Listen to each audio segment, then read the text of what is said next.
Graduated from Rowan University in the spring of 2022 with a sports communication and media degree.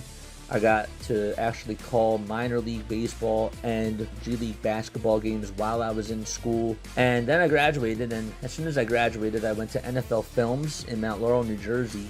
And as much as I loved that experience, I miss putting on the headsets. I decided, you know what, talk is cheap.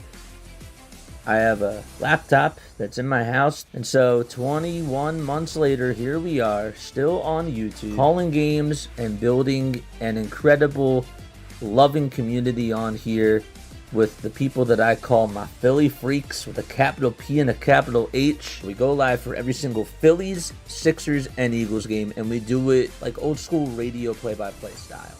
I'm Jason Joseph, and this is Play-by-Play with JJ. I showed a swung on barrel out to right field. Bye-bye baseball. That baby is long gone. What's up, everybody? Hopefully you're all doing well and having yourselves a very, very fantastic day. Yes, sir. We are live. We are on. Make sure you guys hit the thumbs up button. Hit that subscribe button as well. And turn on those notification bell icons too, and that way you'll know when we go live. A couple of questions, okay?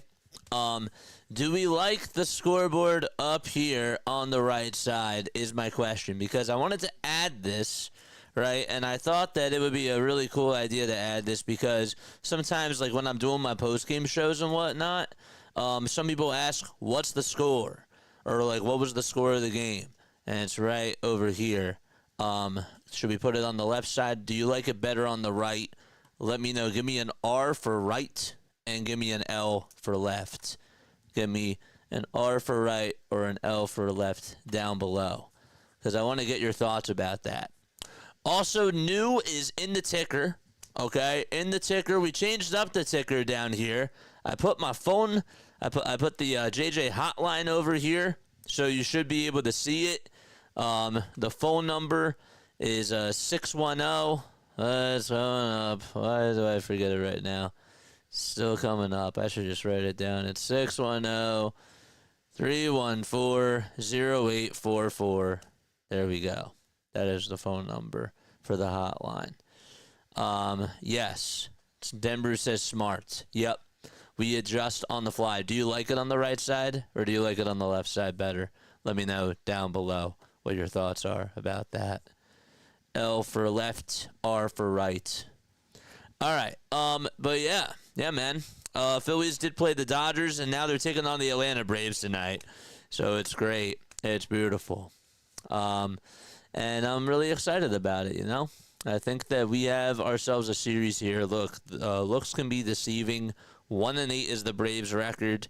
They have lost 8 games. They started off with a very tough schedule and have not won a series, you know. And the Phillies, well, they just won a very meaningful series against the LA Dodgers. So that was cool. They're now 7-2. Live by the sticky note, die by the sticky note, says Hardcore. Yeah. But do you like it on the right is the question. Do you like it up here or do you want it over here? This is how it looks on the left side. Which one looks more natural to you? Which one looks more natural? This or this? Let me know. Anyhow, I'm ready for tonight's game. Chris Sale's going to be pitching tonight, and he's going to be going up against Zach Wheeler. It should be a pitching duel. I don't expect the bats to be producing at a high level tonight. I really don't. I think that today we're going to not have a high-scoring game. I think it's going to be pretty low, if I'm being honest with you. Scott says righto, and Hardcore says righto. Okay. I was thinking that. I was thinking that would be more natural. But anyhow, yeah. All right, cool. PJ says right as well. Cool. Very nice. Nice. They like it. Okay. Righties are always right. Like it. Very cool. Final score predictions on this game. Please let me know down below. Would love to hear your thoughts about that. Let me know what your final score predictions are. And tell me what you guys think is going to happen in this game. If I'm being really honest with you, I think that today we come out there with a win. And I think it's going to be something along the lines of 4-2. I'll go with that as my final score prediction. I don't think that we're going to be able to get to Chris Sale early on, and we're just going to have to put up good at-bats and make him work. I think that the whole strategy throughout this season has been with this baseball team, if you can make the pitcher work and you get to their bullpen first, you beat them. Because when the Phillies do get to the bullpen, that's just what they do tend to do. And I think that that's going to stand true tonight. I do. I really feel that way. Chris Sale is a very good pitcher. Chris Sale has had really, really good stuff this year and has just been a very good pitcher for them. He won the Cy Young last year, and it was between him and Zach Wheeler. So I'm expecting a pitching duel between the both of these guys, and I just feel like that if we want to beat Chris Sale today, we're going to have to get to him early on. When we played against Tyler Glasnow, the thing about Glasnow is that the external factors got into his head, and then we took advantage.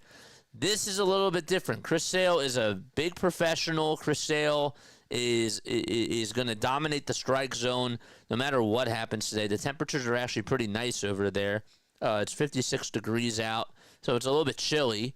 But I just think that we're going to not have a good day offensively, and I'm sure that the Negadolphins are going to come on here and say, well, why do we swing at those pitches? Like, those pitches were bad. And, of course, we're going to assess pitch by pitch, and we're going to do all that sort of stuff. But let's, keep in mind that this guy's a very, very good pitcher. So if you see a lot of bad things today from the offense, I don't think that that's just because the offense is bad. I think it's more so going to be about how dominant Chris Sale is. That's my 2 cents, though, on it. If you disagree with me, let me know down below and give me your thoughts about that. Edmundo Sosa is playing out in left field today. We'll get to the lineups and talk more about that in just a little bit, but that was something that I thought was interesting. He's playing out in left field, and he's batting 7th in the batting order. I don't know where he fits as an everyday player. I think that he's just going to be one of those guys that they just try to utilize in any sort of spot. And I'm really hoping that that doesn't mess up his confidence when he's up to bat or even when he's out there defensively. Because he's a competitor, right? He's a warrior. He's kind of like Kelly Oubre Jr. When I think about a basketball player, a guy that's just willing to give it his all out there. I think that that's the type of hustle, that's the type of mental toughness that he does bring. But just really praying that, if he plays left field one day, then he plays second base the next day or third base the next day. I'm just hoping that that doesn't mess up with his confidence. I don't know if that's fair. I don't know if that sounds right, but I think that that's the best way that I can sort of word that.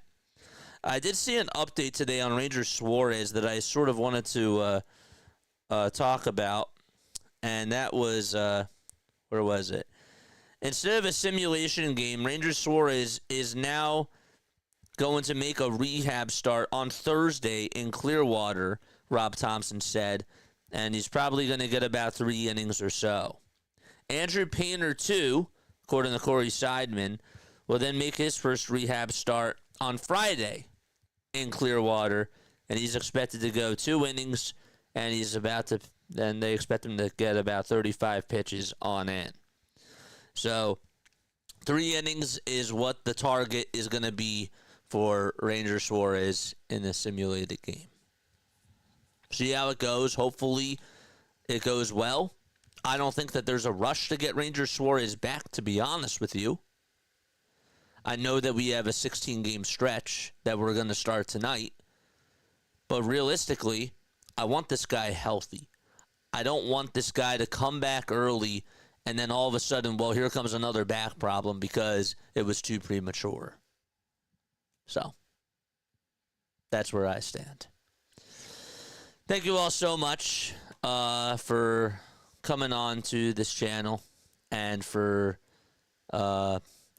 tuning into this game with me. Man, I'm really excited. No highlights for today. I forgot to do that last night. I had some other things that I had to do. But I promise you, we will get back to doing that tomorrow. Okay? I promise you.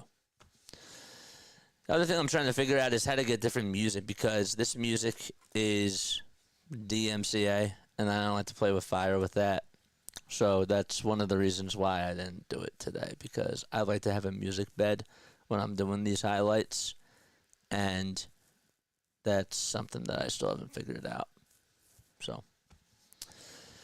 all right, we're ready to rock, and we're ready to roll. What are your final score predictions? Make sure that you guys comment that down below. I am going to be reading some comments. I think taking a couple from the Phils is the best thing for the Braves, and that can make them dangerous. Or, on the flip side, maybe they'll suck. Have you been happy with Kepler so far this year? I'll put it to you this way. Kepler, I don't think, has done enough for us. He had a nice series against the Nationals. But what I will tell you is this. He did take extended batting practice after he grounded into that double play. I like the mentality there. Let's hope that that produces. And that can sort of help him get out of the slump that he's in. I like that. Tells me he's not satisfied. And instead of just slamming his helmet down like Alec Bohm does, just being proactive about it. You know? So I'll put it to you that way. Hopefully that's fair. All right, we're going to start things off. Phillies lineup will look just like this. It'll be Trey Turner, Bryce Harper, Alec Bohm, Kyle Schwarber, Nick Castellanos, JT Realmuto, Edmundo Sosa, Bryson Stott, and Johan Rojas. If I don't get to all your chats, I do apologize. There's always the super chat. All supers do go on over to the top. I want to make sure that we call the game right first. And then if I don't get to your chats, you know, I do apologize. But that's sort of secondary. I saw that there were some chats that I missed the other day where some people were asking me questions. I can't do it all. You know, so do not take it personally. And one more thing before we actually do get underway. We are going to start being more strict about chat. If you are insulting somebody in the chat, or if you're saying like derogatory words or whatever the case is, first warning is a timeout. Second time, goodbye. I'm really not playing around. I got to lay my foot down. I do. So, all right, we're ready to start things off. And that goes for Mods. Mods, I need you to keep track of that. Trey Turner will be batting in the leadoff spot, as we just mentioned. Bryce Harper's over at first. Alec Bohm's over at third. Turner's at shortstop, by the way. Schwarber is DHing. And then it's Nick Castellanos playing out in right field.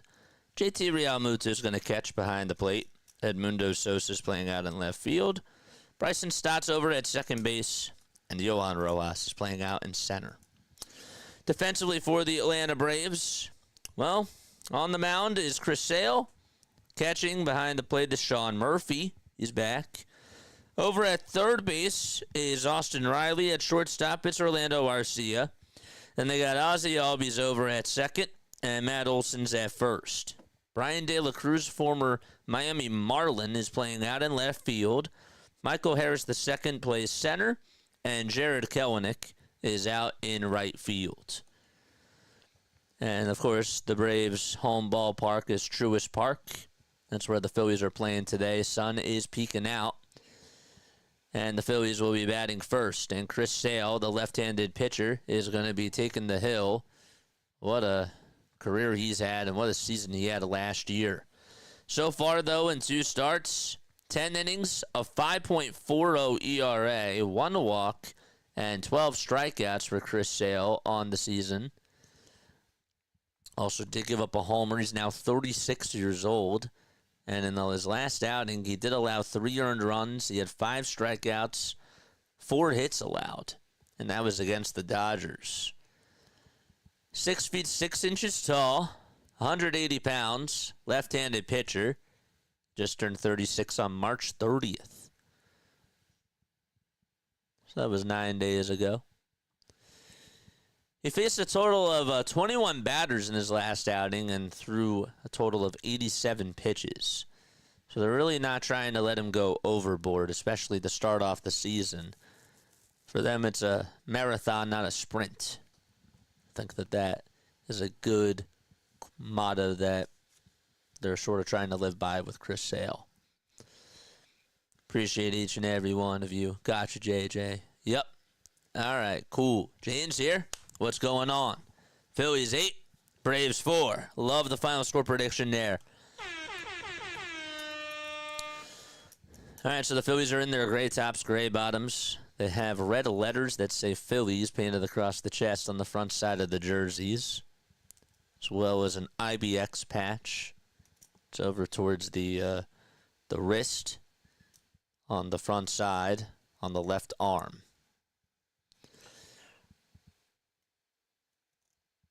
Turner wearing white cleats, white and gray cleats, gray towards the shoelaces and the top of the shoe. They're sort of stripes. The pitch. First pitch underway, and it's taken up high for ball 1. Good. All right, we're good to go. 1-0 pitch to Trey Turner. That's inside and low for a ball.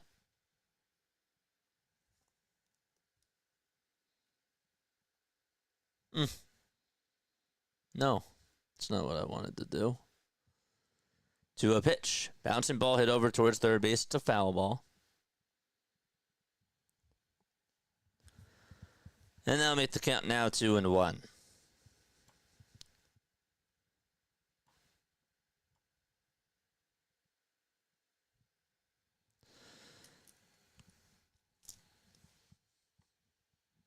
Two balls, one strike. We're in the top of the first. 3 pitches by Sale so far. And the next pitch that's thrown is high and away for ball 3. We also have forget what I was going to say. 3-1 pitch to Trey Turner. It's taken just at the kneecaps for strike 2. And the count is now full at 3-2. Turner lifetime against Chris Sale. 1 for 6 with a hat trick of strikeouts. 3-2 pitch, swing and a miss on a pitch that was outside. And Turner goes down swinging.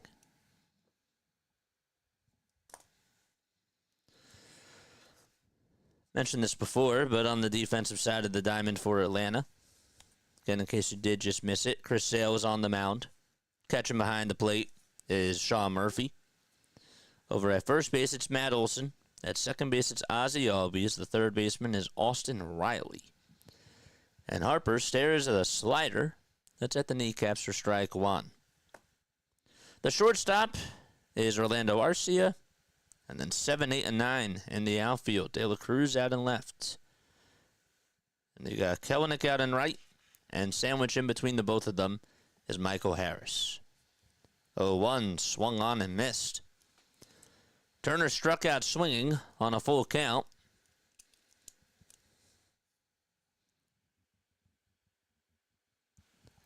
The 0-2 pitch is away for a ball.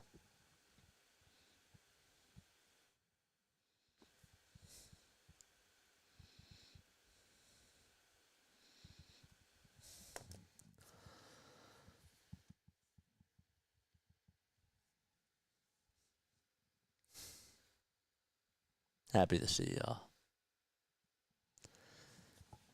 Sale comes set just above the belt and fires the 1-2 pitch, swing and a miss on a pitch that was outside and low. And back-to-back strikeouts for Chris Sale to start off the ball game so far.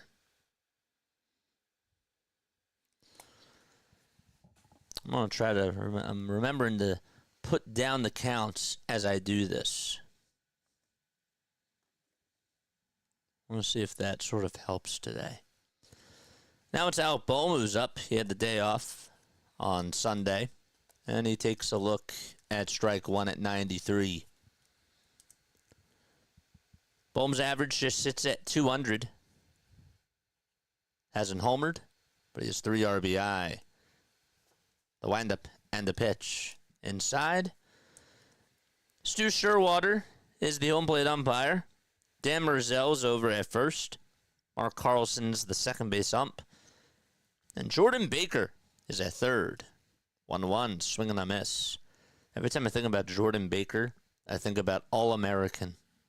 If you guys have seen that show.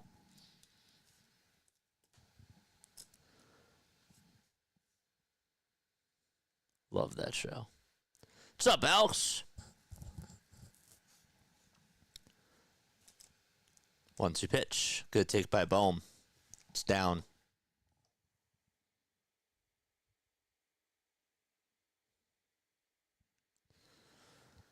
Two balls, 2 strikes. 2 gone via strikeout by Sale. The 15th pitch of the inning, and Bohm slices this one out over towards right center field, and it's going to drop in for a base hit.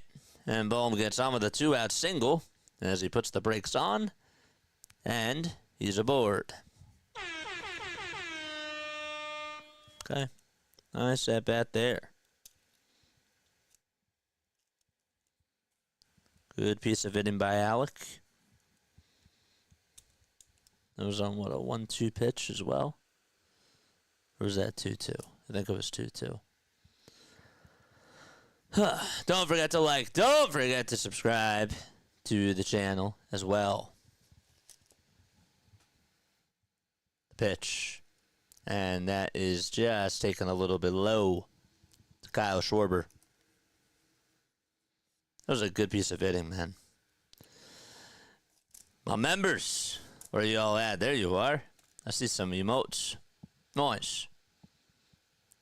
1-0 delivery. That's a strike at 95 on the outside corner.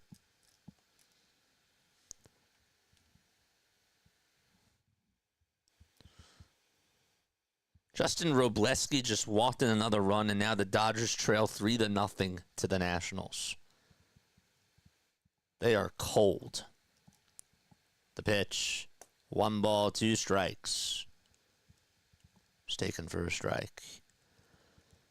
Already 18 pitches by Chris Sale. Castellanos does wait on deck. Schwarber rests the bat on his shoulder. Batting on the left side. High Red Sox and stares at a 1-2 pitch that's low and away to even up the count. Kyle Schwarber has the most homers against left-handed pitching ever since 2023 with 29. Judge is in second with 28. Lindor and Ramirez are tied with 27. 2-2 pitch upstairs for ball 3. Lindor and Ramirez, of course, were former teammates when they played out in Cleveland. Both switch hitters, too. 2 of the best switch hitters in the game, you could argue. 3-2 pitch to Schwarber. Foul ball back over towards the screen. And Bohm was going over to second base. Now it's to retreat back over to first.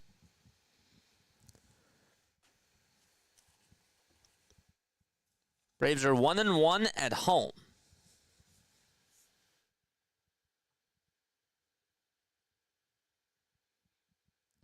Three balls, 2 strikes.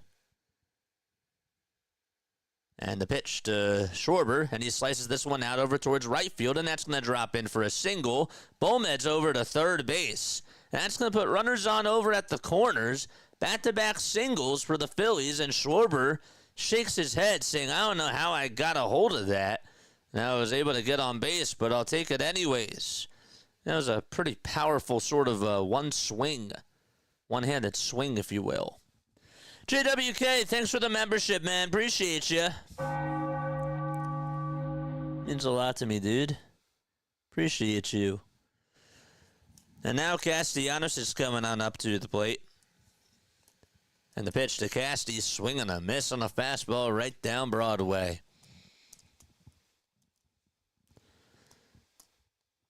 Thanks for the subs, too.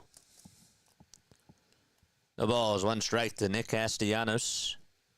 Batting on the right side. White elbow guard. And the pitch. Line drive. Base hit. Back up the middle. Boom will score, and the Phillies strike first 1-0.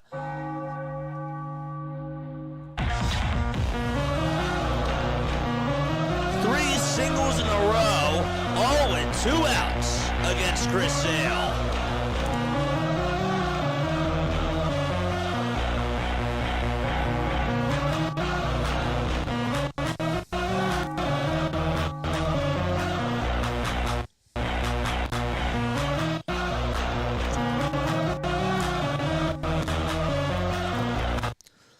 Comes JT to the plate. Runners on at first and second. And the pitch to Realmuto. It's in there for strike one. What's up, BW? How are you doing, my friend? Thanks so much for stopping by. Drop that link down below, guys. BW, we have a channel redirect after our stream is done. This guy is going to be doing the Orioles Diamondbacks game, so go check him out. 0-1 pitch, swing and a miss. The count is 0-2. 26 total pitches for Chris Sale in this inning. And his ERA continues to go up. 0-2 to JT. Just high. According to Stu Sherwater. 1-0 Phils.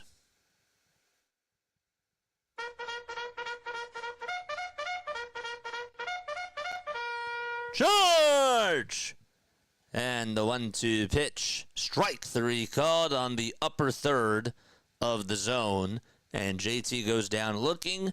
Chris Sale strikes out the side, but Castellanos gives the Phillies a 1-0 lead on an RBI single. Braves coming up to bat. All right, excuse me.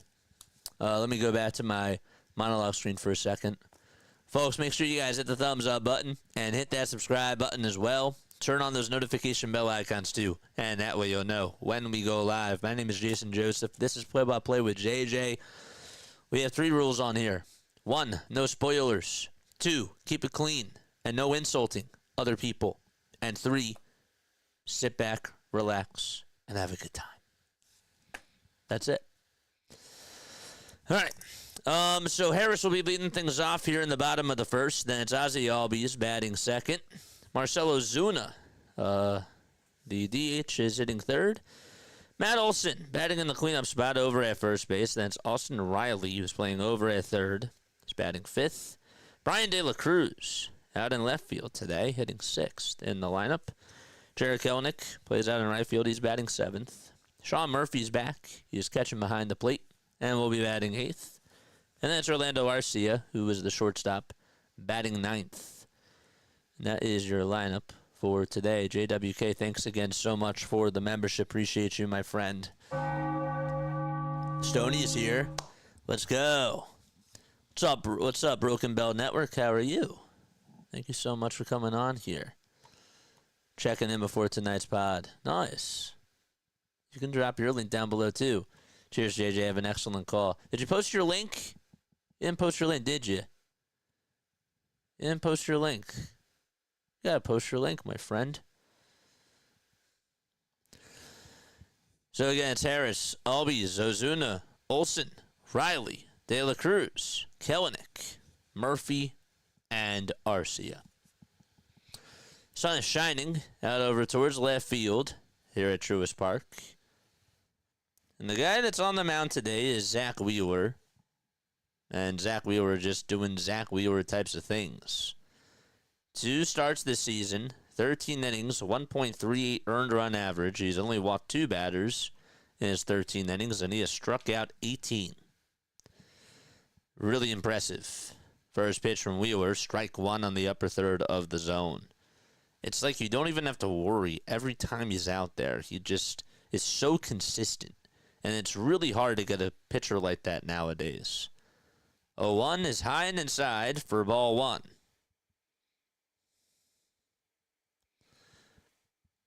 So the Phillies got 3 2-out singles, including an RBI single from Nick Castellanos. 1-1 delivery. Down and in for ball 2.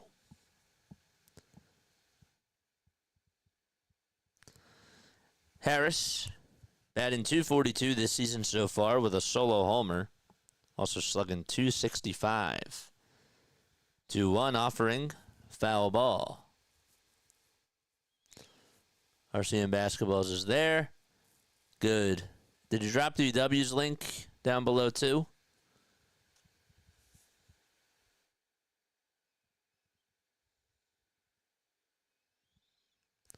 Two-two pitch. It's down and in for ball 3.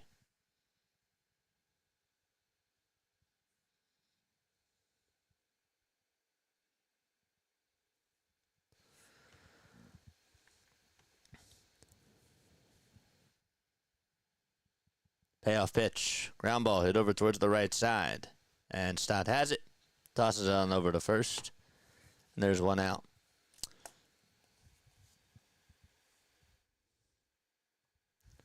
Brad Lord has owned the Dodgers so far. It's 5-0 Nationals. Crazy.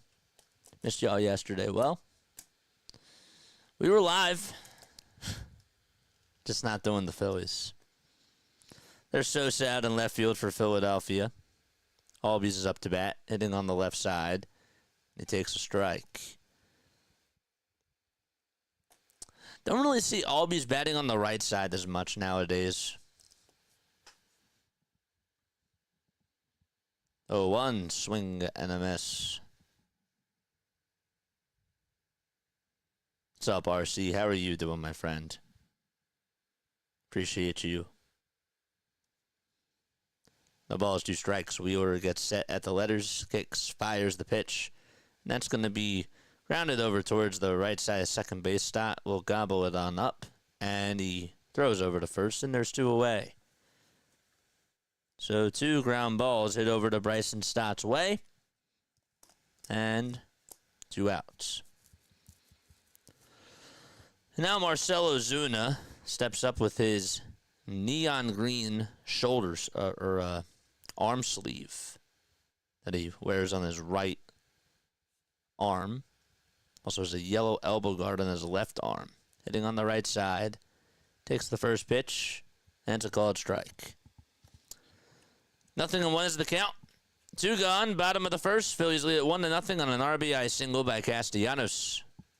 0-1 pitch. That's called a strike as well.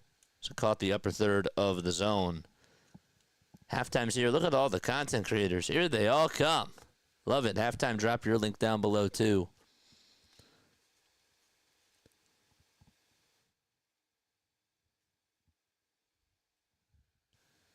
Oh, 2 pitch. There's a high fly ball hit out over towards left field. On the run is Sosa, and he looks up and he makes the catch right over the wall.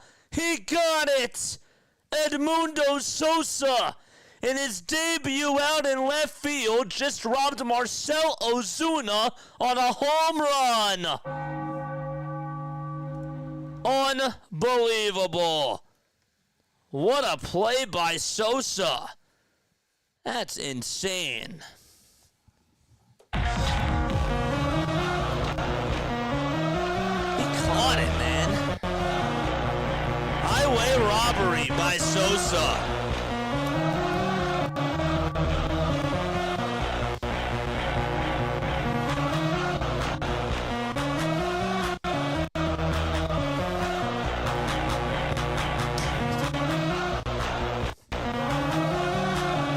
You better cut that.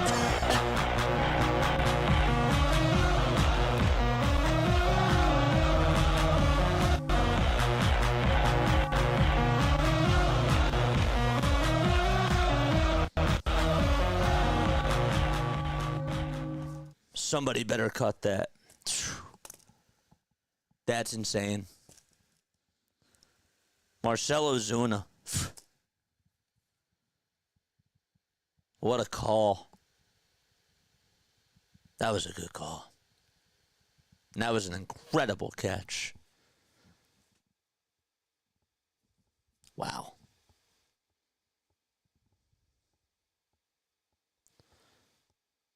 What did I miss? Edmundo Sosa just robbed Marcell Ozuna on a home run.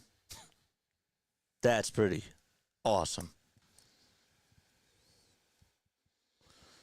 Edmundo Sosa is my spirit animal.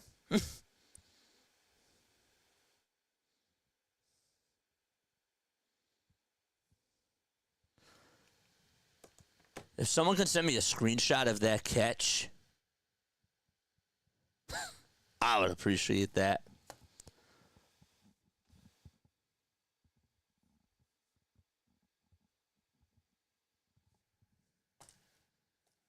What did I miss? You just missed it. Sosa reached up over the wall and just took away a home run from Marcell Ozuna. And that wall, I think, used to be higher. And he's up to bat now, and he stares at strike one right down the middle. No balls, one strike. What a call. 0-1 pitch. And there's a fly ball hit out over towards center field. Harris is going back, and he will make the catch. Not as great of a catch as Sosa's, but still a nice play out there. And Sosa lines out to center.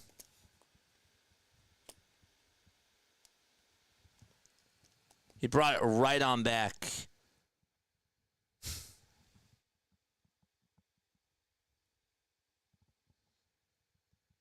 And now it's Bryson Stott who's coming up to the plate.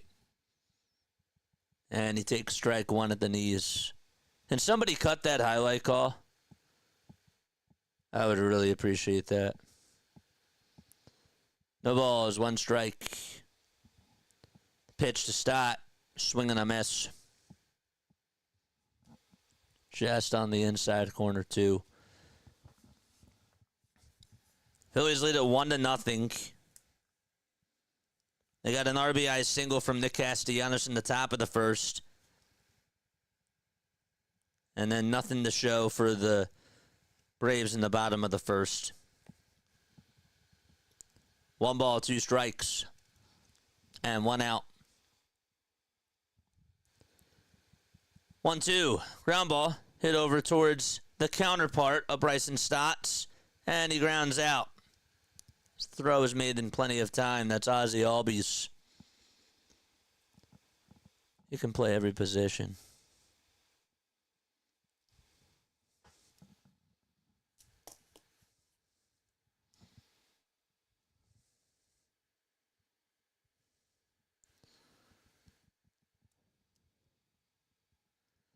Here comes Yohan Rojas to the plate with 2 down.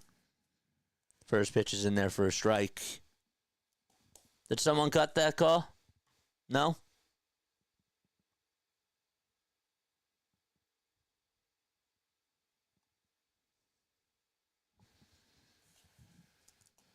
No balls, 1 strike to Yohan Rojas.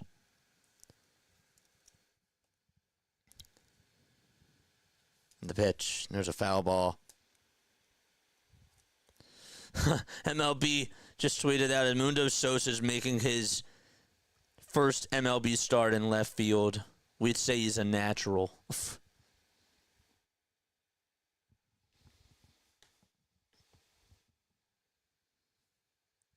0-2. That's high and away for a ball.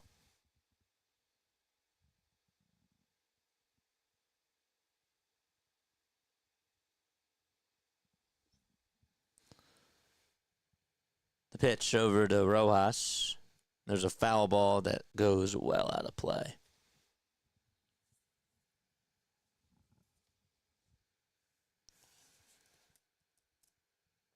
That could honestly be one of the best Phillies catches of all time.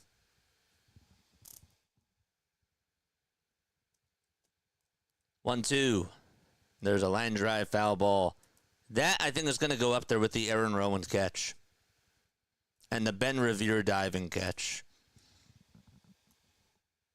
I'm not joking.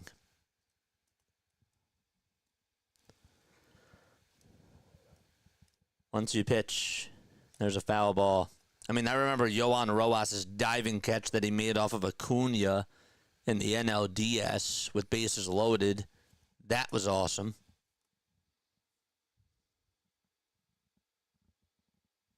No spamming in the chat, Cheryl. And the 1-2 pitch. That's outside.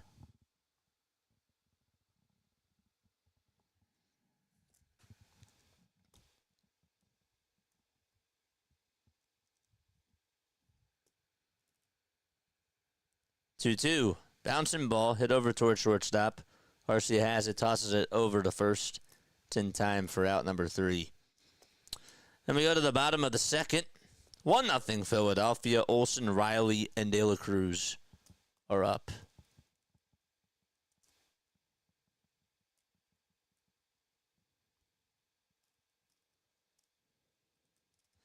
Dude needs to play every game. The situation is not obvious being in his first game out there. I mean, but how many Phillies players have robbed people on hitting home runs? When was the last time that you saw a Phillies outfielder rob somebody from getting a home run?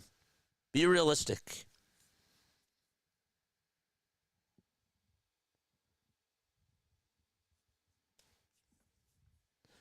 And also, did somebody cut that call for me? Did someone cut that?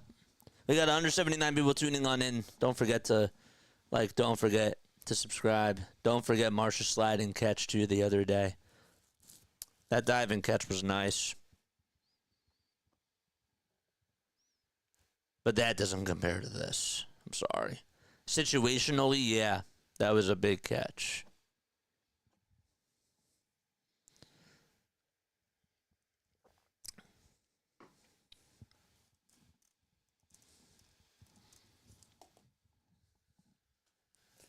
Hit that like button, folks, and hit that subscribe button, too.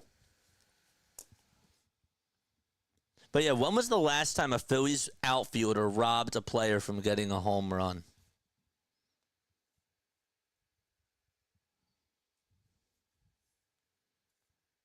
Anybody know?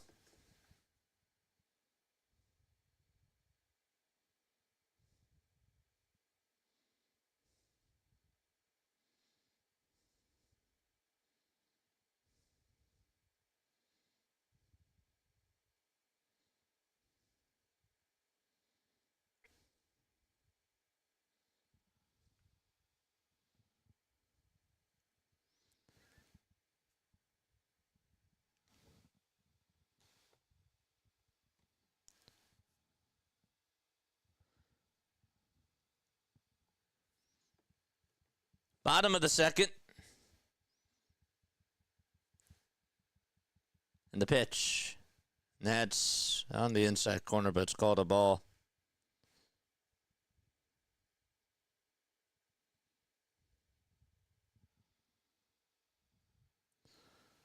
One 0 pitch. And another foul ball. Hit back over towards the screen.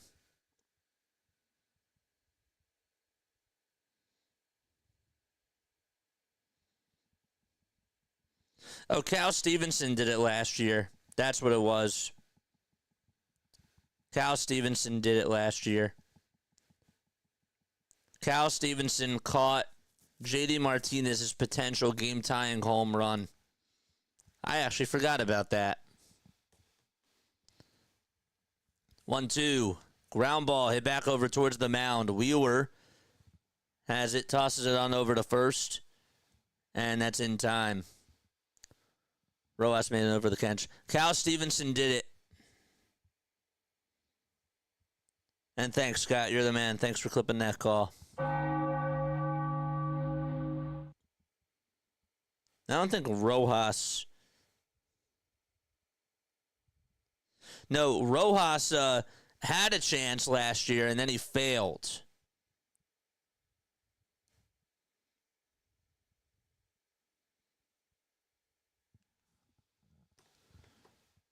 One ball, no strikes to Austin Riley.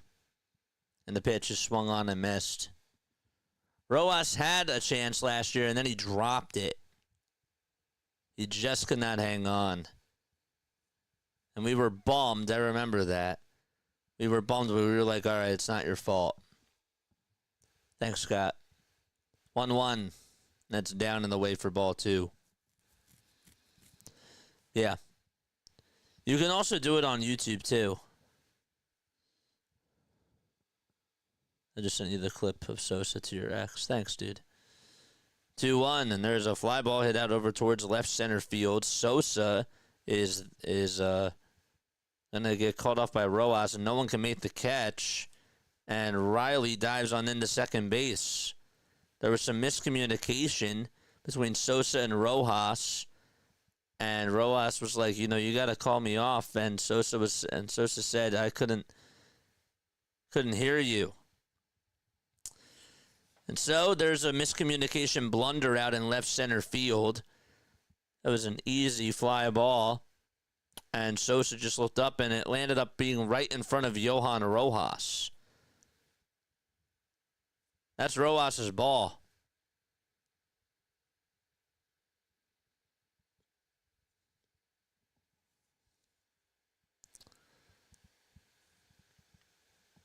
Now it's Brian De La Cruz up to bat, and the pitch is down for a ball. Thought either Marsh or Casty. No, Cal Stevenson did it. 1 ball, no strikes. The windup and the pitch. That's taken on the outside corner for a strike. Marsh did rob a home run from Cronenworth right at the wall. He did do that about 11 months ago, yeah. But Stevenson had that fantastic catch. That was the catch of the year.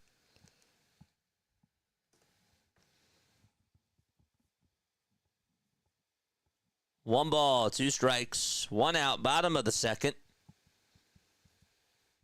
And the pitch to De La Cruz. Foul ball. Back over towards the screen.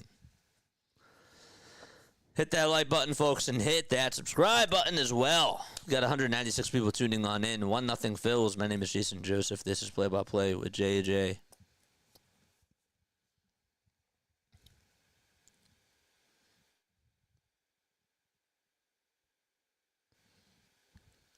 Time called by De La Cruz.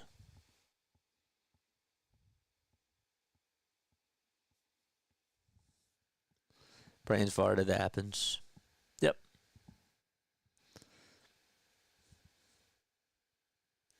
Pitch. Strike 3 called. Got him looking. Just on the outside corner. And there's 2 away.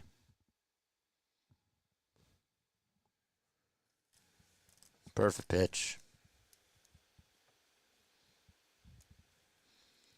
The wildest part of baseball is the fact that was even ruled a double, says Luke. It's weird. The pitch on the way, and it's down for a ball to Jared Kelenic.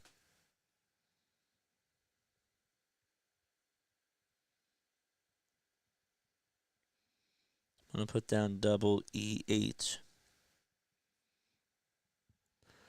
1-0. Foul ball, back over towards the screen.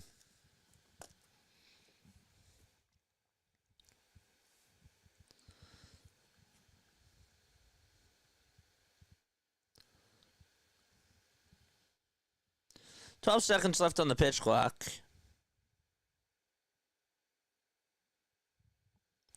And the 1-1 pitch. Another foul ball. Wheeler is 13-8 versus the Atlanta Braves.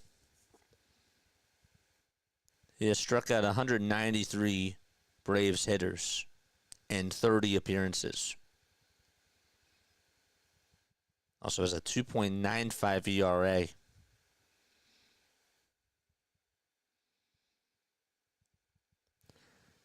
One-two pitch, and it's down for a ball. Last time he did face the Braves, he went 8 innings. He gave up only 3 hits and had 12 strikeouts, along with just 1 walk.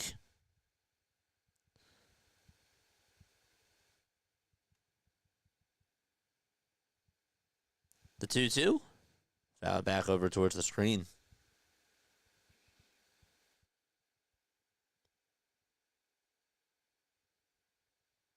He has gone 6 or more innings in each of his last 7 games against the Atlanta Braves as well. 2-2. Foul ball again. It was on April 9th of 2021, where that was the last time that did not happen.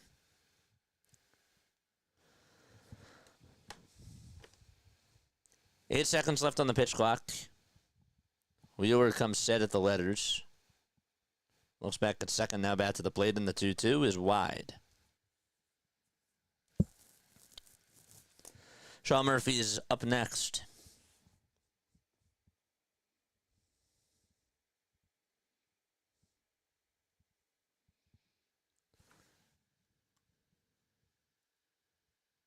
Kelenic is in the box. The 3-2 pitch. It's down for ball 4. Good pitch thrown by Wheeler. Kelenic just decided not to bite. And Murphy is going to be coming up next.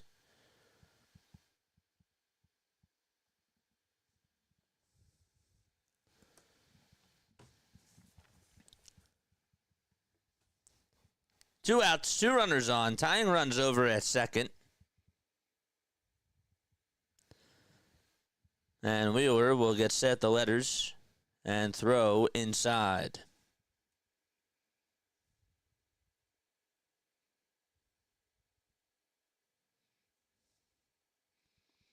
Truist Park located in Cobb County, Georgia. Down in Atlanta. 1-0 pitch, and there's a fly ball hit out over towards left field. It's deep, it's going, and it is gone.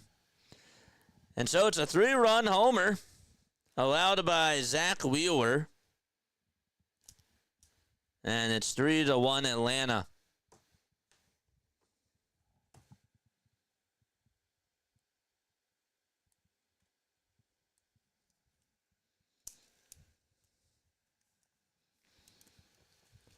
Good swing by Murphy.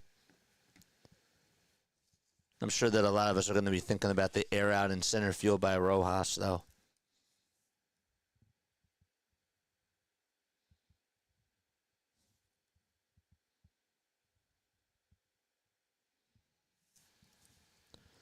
Two outs, bottom of the second, and the pitch. There's a foul ball. Just a 3-1 ball game. 8 seconds left on the pitch clock. Wheeler kicks and delivers in the pitch, and that's a fly ball hit out over towards right field, and it's a foul ball over towards the right side of the line.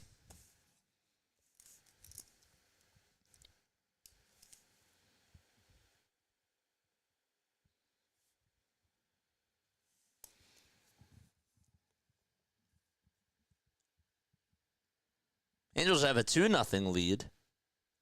Braves have a 3-1 lead against the Phillies. Nationals also lead at 6-0 against the Dodgers. 0-2 pitch. There's a round ball hit over towards third base. Bohm does have it. Throws over to first, and Harper kept his foot on the bag. He had to dive for the ball, but he just kept his right foot on the bag for a split second. Inning over, and we go to the third. Phillies are down 3-1. Don't forget to like and don't forget to subscribe to the channel as well. Nationals just got another run and now lead at 8-0. James Wood homered in the fourth, and that's his second homer today.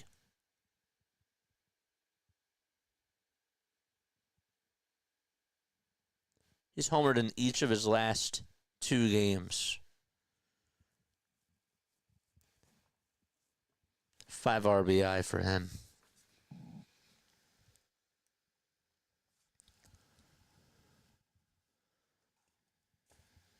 Screw the Braves.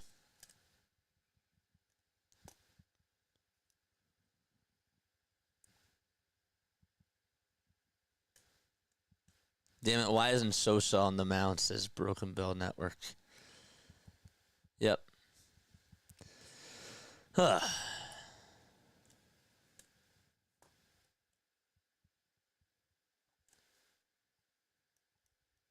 That happens.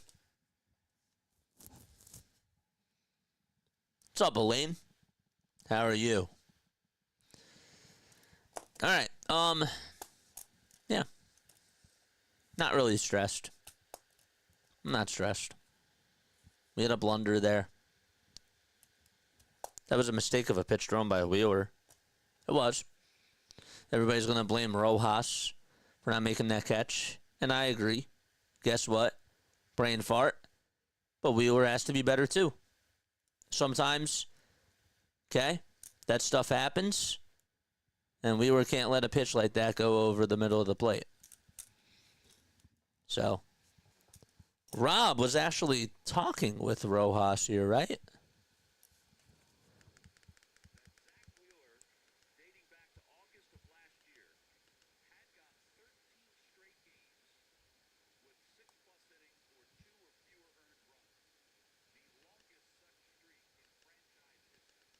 It's wild.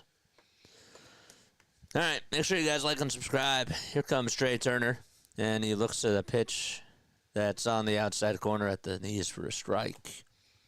We need 34 more subs for us to get to 5,300. Make sure you guys hit the thumbs up button and hit that subscribe button too.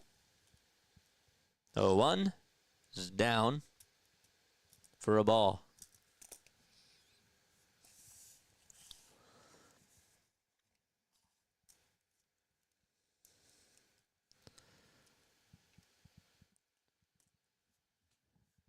Pitch. Swing and a miss.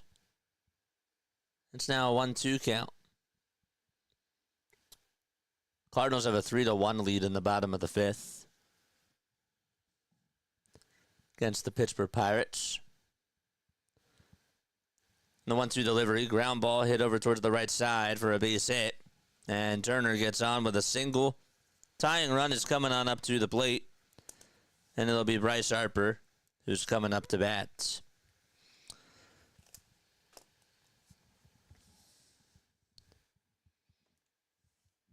You know that Trey Turner has the fourth highest stolen base percentage against the Atlanta Braves. Tim Raines is third. Dave Winfield is second. And Otis Nixon is first. The pitch to Bryce Harper swung on and missed.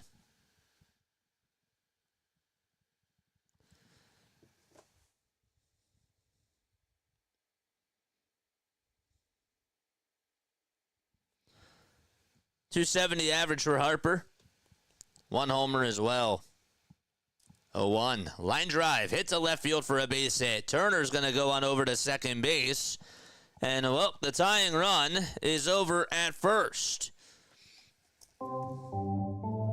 Back-to-back singles for the Phils. And Bohm is coming up.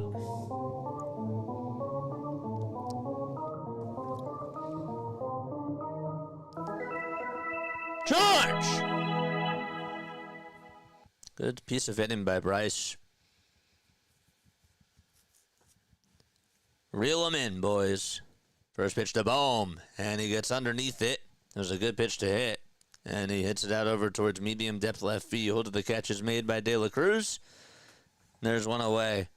I can't blame him there. That was his pitch. That was a mistake, and the timing was off. But that's just me.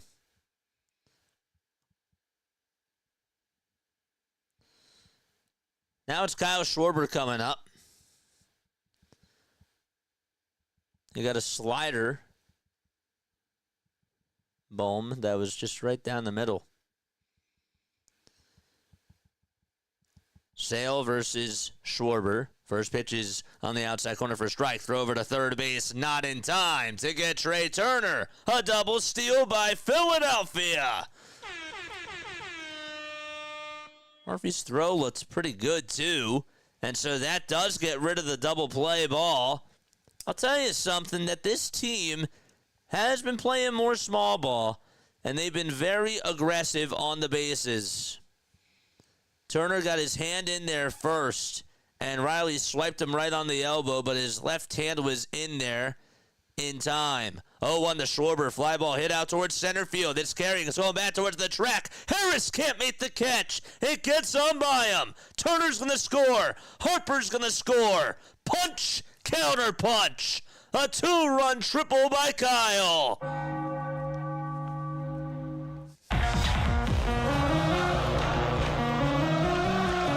Ball got right on by Harris too. He tried to make a really good catch. And we're knotted back up at 3 apiece.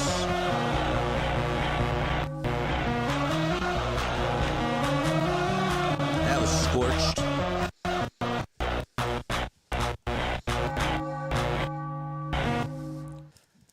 And now it's Castellanos up to the plate. And the pitch. And there's a fly ball hit out towards right field. It's slicing foul and out of play it goes.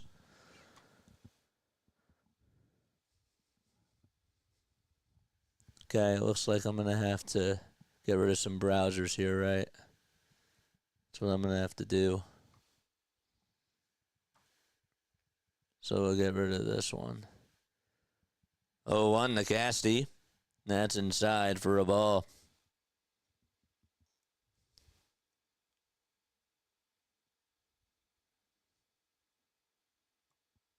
Let's go. Let's go, baby. That's the first triple that Schwarber has had since 2023. Next pitch, foul ball. Trey Turner and Harper really did a good job at causing the pressure on Sale there. And this is why I kind of like Schwarber in the cleanup spot. I want them to keep it this way, to be honest with you. 1-2. There's a line drive by Castellanos, and that's going to drop in for a base hit. That gets on by De La Cruz, and the Phillies take the lead. An RBI double by Casty. He got on with an RBI single before.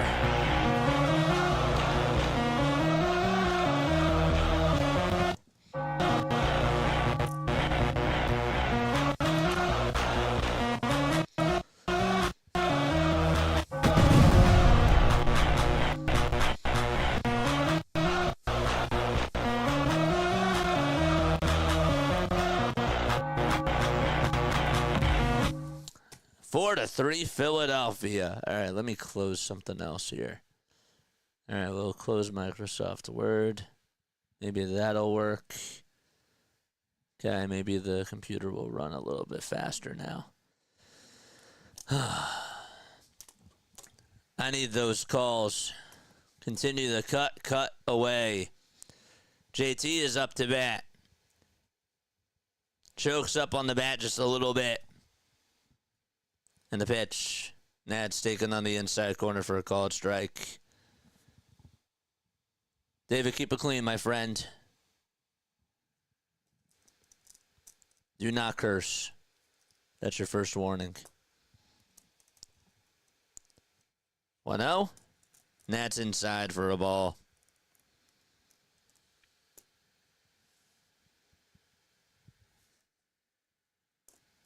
Two balls, no strikes.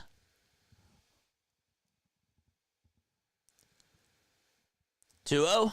There's a ground ball hit over towards third base. Throw over to first, dug out by Olson. And there is one, and there's two away, excuse me.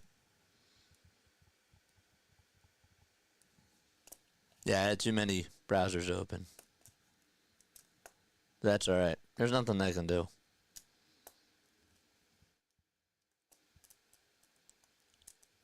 Two outs and a runner on over at second base. And now it's Edmundo Sosa coming back up to the plate. And there's a strike taken right down Broadway for strike one.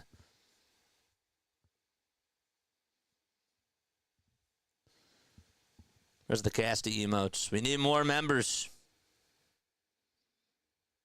0-1, foul ball. Didn't we have the Casty emotes?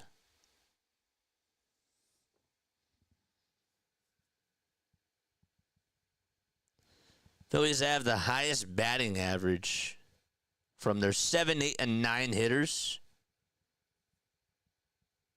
It's a .345 average.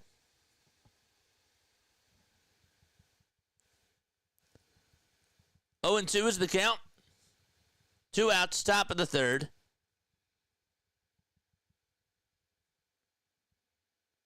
And the pitch. That's in the dirt for a ball.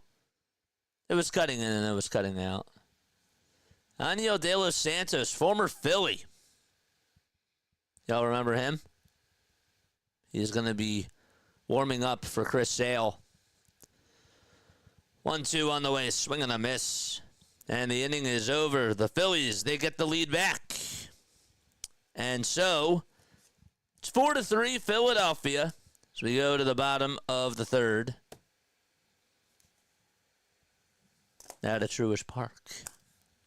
Kyle Schwarber had a huge 2-run triple, man.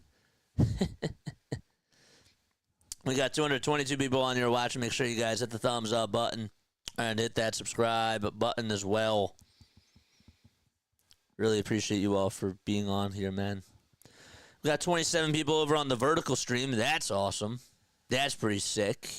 Can't lie. All right, now it seems to be running better. Less web browsers, and it runs better. It's very interesting. It's beautiful. How about those Dodgers, says PAS. We broke them, man. We broke them. Has Schwarber ever hit an inside the park homer? I don't think so. I don't think so. Appreciate you also, JJ. Yeah, I love you guys, man. Ugh. Money line now for the Braves, plus 125. For the Phillies, it's at minus 160. And by the way, guys, Pure Adrenaline Sports is here. PAS, you know what to do. You know exactly what to do. Drop that link down below for all your Mets, Flyers, and Jets needs. That's my guy. And he does a great job. And I want us to continue to support him because he has supported us, and he is a great person. He is. And he does a really good job. The sun is still shining. It's 8:08 p.m. Eastern Time. The sun has gone down here. But it's ready to set in Atlanta.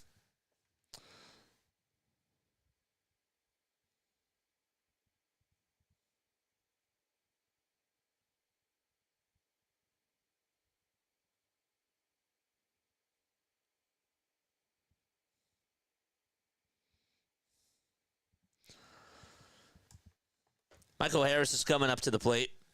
He grounded out back in the first. Wheeler is back out there on the bump. And the pitch inside for ball one. That third inning was really nice for the Phils. They look different to me. I'm starting to kind of see it. 1-0 pitch. Swing and a miss.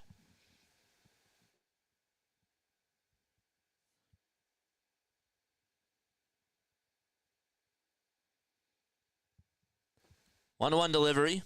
It's a ground ball hit over towards the first base side. Scooped up by Harper. And he jogs over to first and tags the bag for out number one.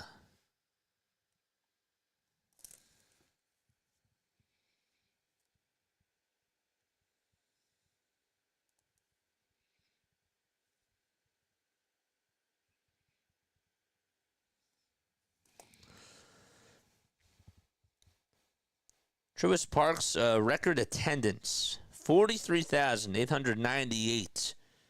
And that was against the Phillies. Pitch on the way, and there's a line drive hit out towards right field. That's going all the way over towards the wall. And Albies will jog on over to second base as Castellanos reels it in over to second. And there's a one-out double allowed by Zach Wheeler. I was wrong about this game, too.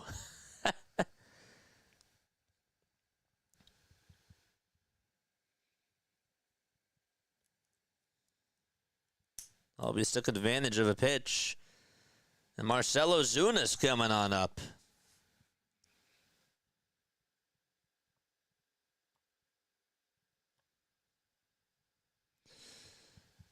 Comes Ozuna, and the pitch is taken for a strike. Jane wants to know, is the first game the Phillies have scored in the first... Is this the first game the Phillies have scored in the first inning so far this year? I think so.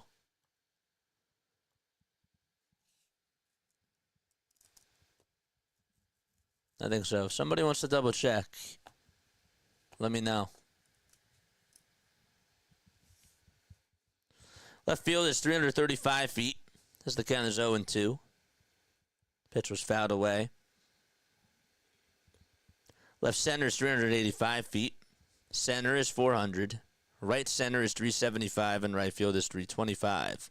0-2 pitch. Strike three called at the knees. I am shocked that he took that pitch. 2 strikeouts, 2 shares in the chat. It's great. Yeah, that was the first time I do think that we scored in the first. Comes Matt Olson to the plate. And the pitch that he takes is way up high for a ball.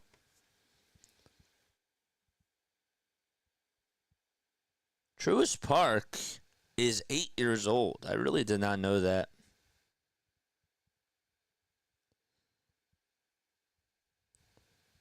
Wanoda, Olson, swing and a miss. Does anybody remember the ballpark that the Braves played at before it was Truist?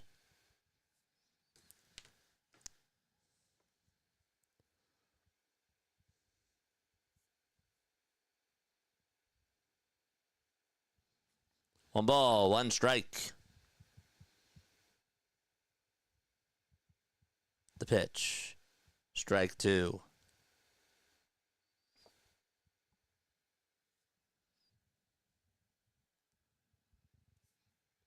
Thanks for asking my question, Jane.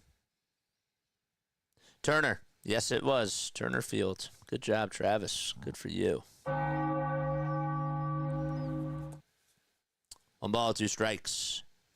Tyne runs over at second. And the pitch on the way, and there's a fly ball hit out over towards left field. Sosa gets underneath it, and he makes the catch. He was running around in circles, and he was just able to make the catch. And, well, that's all that matters at the end of the day. No runs, one hit, one man left. And we go to the top of the fourth inning. It's 4-3 Philadelphia.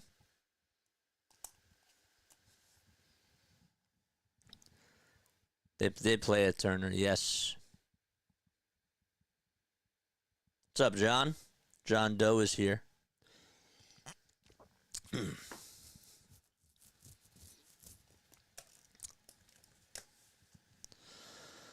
Man, itchy. A little bit itchy here. Weird. Time is at 8:14 p.m. Eastern Time. Do you guys remember the first time that you found my channel?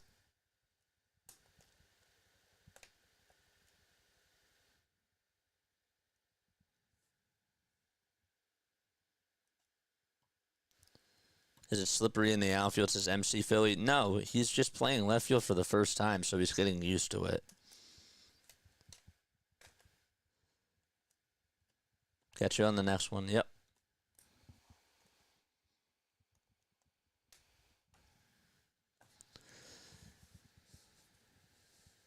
Has anybody ever been here since the first day we started streaming? Travis Johnson said opening day. Less than 100 subs. That's right. Nope, that was forever and a day ago. Yes, back when I found your channel. Back when I found your channel, Hardcore was one of the only mods. This is Don. Yep, that's correct. You've been here since opening day. 2 games so far this season, April 5th against the Dodgers, and of course we won. It's good. Jane, when was the first time you found my channel? Wasn't it like last summer? Yeah, and over a year ago I've been subbed, thanks to RB. That's right. Shout out to RB. Guess who's filling in for me on Saturday? Spoiler alert. I won't be here Saturday. It's Passover. So I got somebody to fill in for me. And he's going to be here. The pitch is inside, so it's 1 ball, no strikes. Love you too, man. 1-0 pitch. That should have been called a strike. It's called a ball anyways. It only feels like we've been here forever. I met you through Rhino. I remember. 1-1. Ground ball. Hit over towards second base. And the throw is made over to first. In time for out number 1. Last May around the 20th of 2024. It's been that long. JJ, I found you last summer, says D. I think you found me before that. I think you found me in 2023. Pitch, and that's inside for a ball. I think you found me in 2023. I've never seen RB call a baseball game. Should be interesting. Yeah, we met through Rhino. I'm just curious to see how long some people have been on this channel. Puts it in perspective, you know? To see who's old, who's not old. Just kidding. Just kidding. Who's known me the longest. 1-0 pitch. That's inside for ball 2 to Johan Rojas. Pitch on the way, and there's a ground ball. Hit over towards the right side of second base. Albies does have it. And he throws it over to first. And there's 2 away. 2 up, 2 down. I'm tired of Stott not hitting, says Hardcore. I'm with you. I'm with you there, but he did tie the game the last game. You kind of have to give him that. He did. He did tie the game up. I know that you're not happy with Stott, but you kind of have to give that to him. Doesn't excuse. I'm not trying to excuse the other things. No balls, 1 strike. The pitch, and there's a swing and a miss. Around July of August 2023, I'm a newbie concerned. What's up, Louie? What's up, brother? I found this channel a month before you became Mr. 3000, I think. Really? Oh, to the tray. Fly ball. Hit out towards medium depth center field, and Harris will take a couple steps over towards second base, and he makes the catch. 1-2-3 inning for the Phils. Bottom of the 4th coming up. Around July, August of 2023. Vaulting. What's going on, dude? Pretty sure I found your channel during the Wild Card series against Miami in 2023. Been subbed ever since then to listen in every once in a while. Keep up the great work, man. Appreciate you. I do. Thank you. Thank you very much. Shout out to Vaulting, man. Vaulting the King. Not saying how. I know. Just glad to be here, JJ. It's fine. Found your channel about a month into last season, says Steve. Yeah, you've been here. I was going to say, you've been here since like April or beginning of May last year. He helped us win the last one, but he overall is meh offensively and only a little better defensively. I'm with you there. JJ, did you start doing Sixers games? Did I start doing Sixers games? I've been doing it for 3 years. When did you start? My first stream, December of 2023. That's when I started this channel. Jay knew JJ for a very long time. It started one day in a cozy and warm, you know what, back in 1983. Inside joke for those of you that don't know. It's an inside joke. I'm not going to explain it. It was it happened like a stream ago. We were making the joke. It was yesterday, wasn't it? SMI report: the Mets are going to sign Angel Hernandez to be their closing home plate umpire. That's such a troll comment.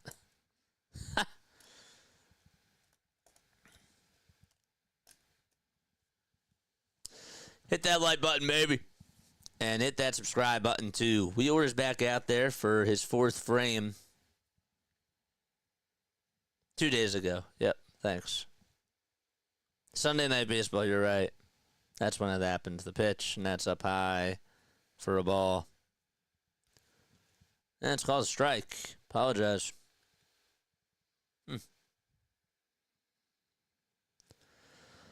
Wheeler gets set at the letters. Kicks, delivers. And it's high and inside for a ball. So it's 1 ball, 1 strike. How do we get here, JJ? The Phillies had an RBI single from Castellanos in the top of the 1st. And in the bottom of the 2nd, Sean Murphy had a 3-run homer. As the 1-1 is chopped foul, excuse me. Kyle Schwarber had a 2-run triple to tie it back in the top of the 3rd. And then Castellanos had an RBI double to make it 4-3.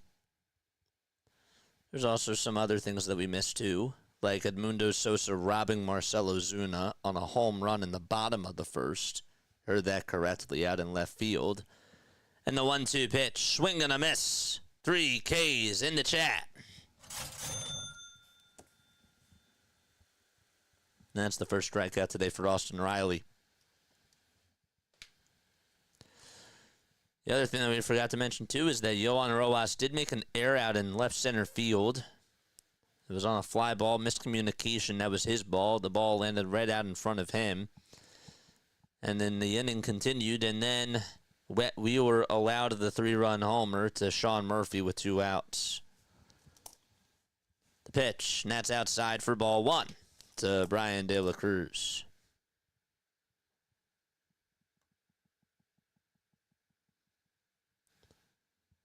1-0. Fly ball hit out towards center field. Rojas will track that down with ease, and he does make the catch for out number 2.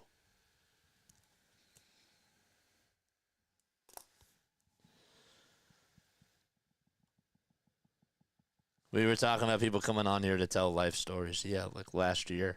That's what it was. Thanks.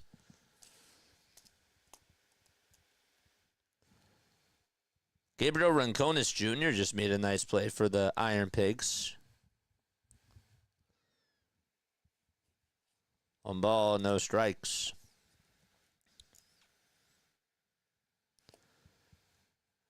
1-0. Foul ball.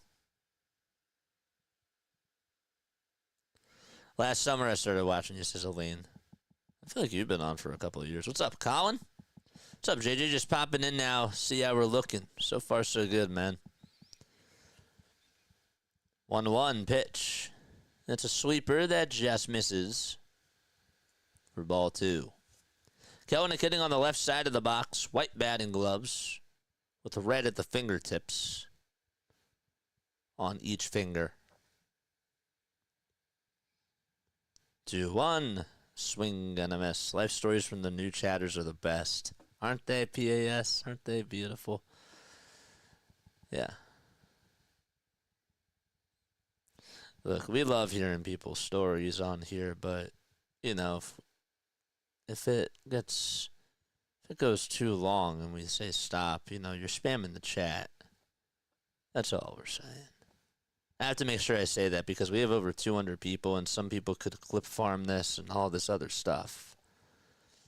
3 balls and 2 strikes as the next pitch was taken down low.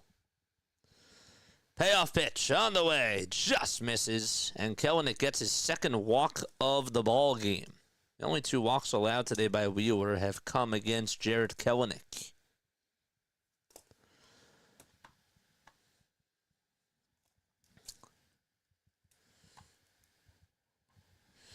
D, how was the game? How was the game? Is RB taking your spot this weekend? Yeah. Yep. The pitch. That's down for a ball. Yep. We're going to get him to come on. It'll be nice. It'll give him something else to focus on besides the terrible Sixers. 1-0 pitch. There's a pitch that's on the inside corner for strike 1.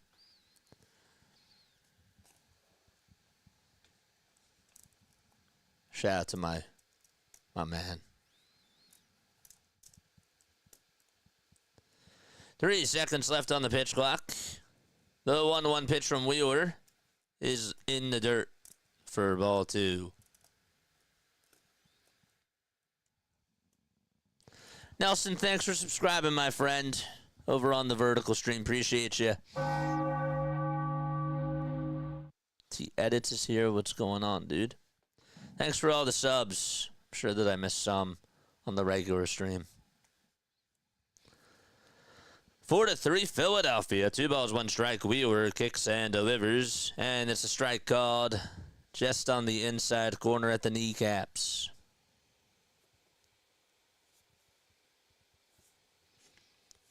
On Wednesday, Braden Burries, a top high school basketball recruit from the class of 2025, will announce his college commitment live on ESPN. Runner goes in the 2-2 pitch, is fouled away. The Braves just made a move. The Astros have traded Rafael Montero to the Atlanta Braves for a player to be named later. A trade going on in between a game.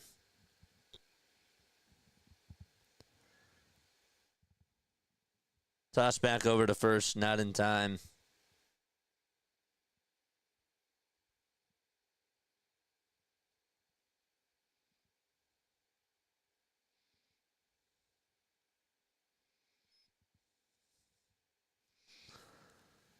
Two, and another foul ball, and Kelenic is getting his exercise.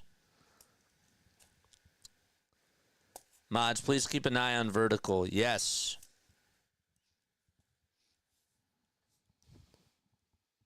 Keep an eye on vertical, too. What's up, Shante? How are you?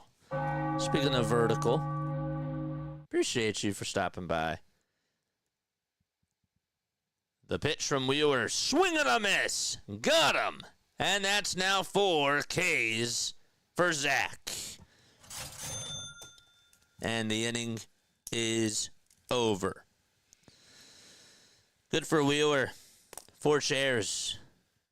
Let's go. Top of the 5th. 4-3, Philadelphia.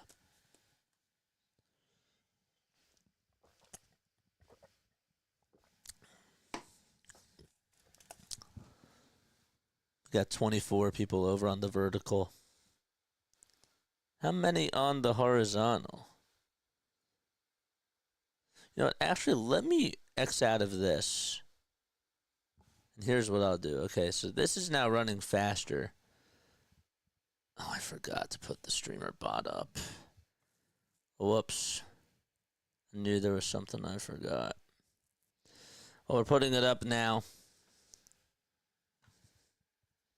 I'm incapable. Laptop will crash. That's okay.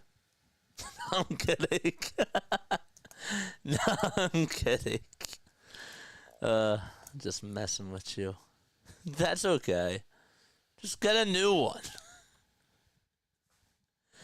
I get it.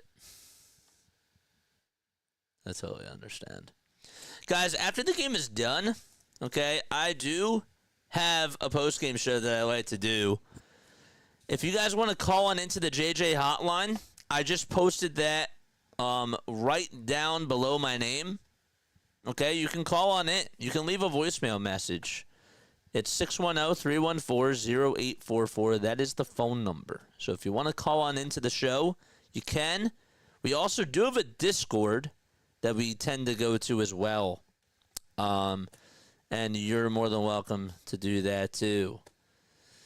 So yeah, man.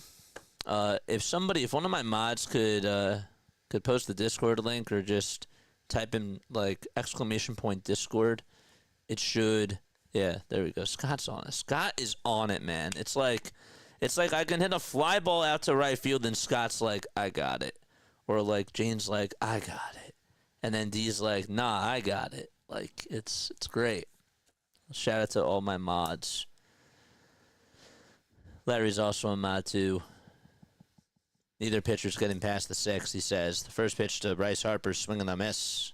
Surprised he didn't take that pitch there. Harper's been seeing the ball better. I would, but I can't watch on my phone anymore. Nah, I get it. I understand. 0-1, swing and a miss again. Got fooled twice on the slider from the lefty. I don't know how lefties hit off of Chris Sale, to be honest with you. Like, he really hides his pitches so well. 0-2, and he slices this one out over towards right field. It'll be caught, though, by Kelenic. And there's out number 1. Scott says, my ball. Dude, you got to call him off. No, I'm kidding. Thanks, JJ. Well, thank you. Love shouting out my mods when they do a good job. Waldorf, he's here. Here comes Al Bohm to the plate and the pitch. There's a strike. What's up, Larry? Larry says, I've been listening. I know you have. Jane didn't know, though. 0-1 pitch. Line drive. Foul ball towards the left field side. The Braves have just acquired Rafael Montero and cash considerations in a trade with the Astros for a player to be named later.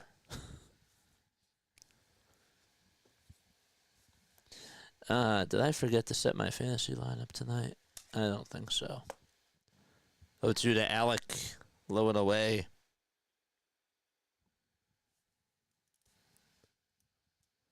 (4-3) Philadelphia. Bone batting .299 in 60 games versus the Atlanta Braves. The 1-2 to Alec. That should have been called a strike, and Chris Sale is arguing with the umpire, and he has every right to do so. He says, come on, ump. That was on the inside corner, and he almost called it, too. Can't say I blame him. That was a strike.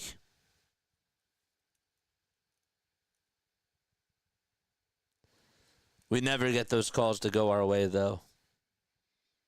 2-2 pitch, and that's outside for ball 3. And Sale is still chirping.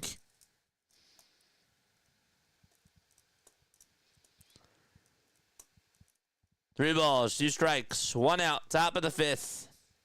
The pitch to Bohm. And he fouls this one out over towards left field and out of play. Otto Kemp for the Lehigh Valley Iron Pigs has 4 homers and 9 RBI, as well as a 1.014 OPS. That's good to hear. 3-2 to Alex, swing and a miss, and Chris Sale got him the strikeout anyways.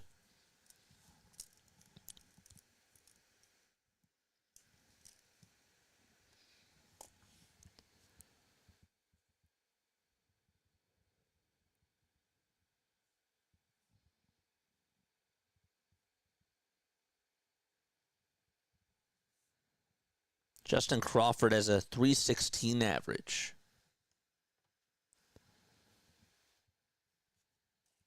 The pitch. That's outside the Kyle Schwarber. Got him with a 2-run triple to tie the knot. His average back up to .306. 1-0 pitch to Schwarber. Swung on. Belted. Deep right field. Kyle Schwarber on cycle watch. 4-3. Is it June already?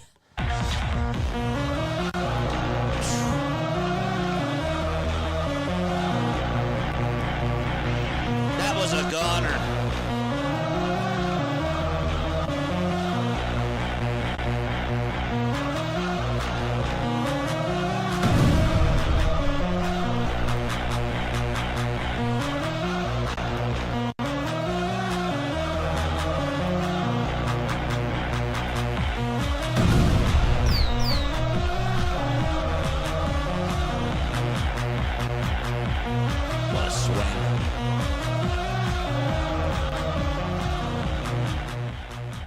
The pitch to Casty. It's taken inside for a ball. Next pitch to Castellanos. Swing and a miss.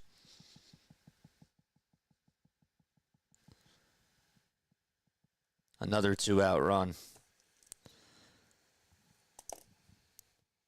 The pitch to Castellanos. Fly ball hit towards left center field. That's going to hit off the top of the wall. Harris will make a throw to second base. It's off the line, and Castellanos continues to hit the baseball as he gets on with a double, and he's in scoring position.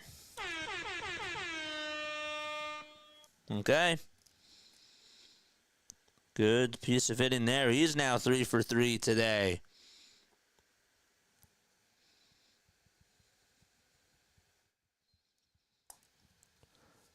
That pitch was right down the middle, too.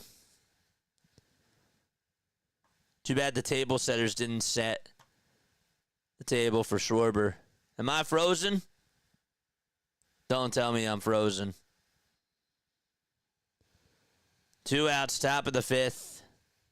And Now Aniel De Los Santos is warming up again. Am I frozen? And Snicker's going to make a move, and he's going to go to the bullpen.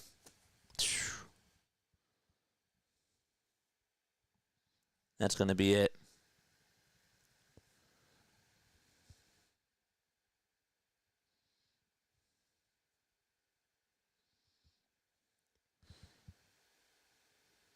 Kyle Cutlets.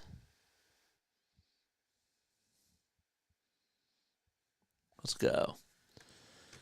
No, I'm good. Let's go. I'm invisible. Nice.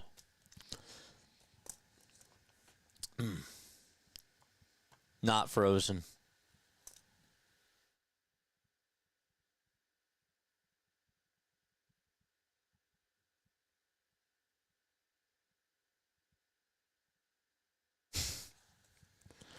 Damn, you can see my little glitch. That's how you know I'm not frozen. Darn it. Try to fool you.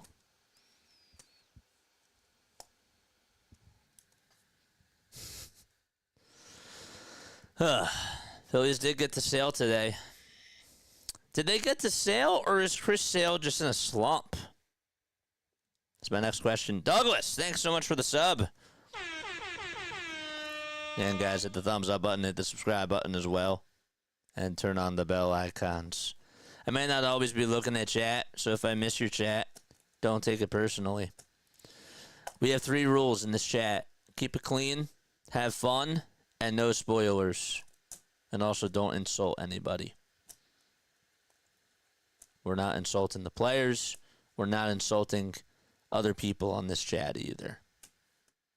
If you do that, short leash. Aniel De Los Santos is going to pitch for the Atlanta Braves. 4 games this year, 2.25 ERA. They also had another former Philly. His name was Hector Neris, and then they just dropped him. Just dropped him. I think it was a couple of days ago.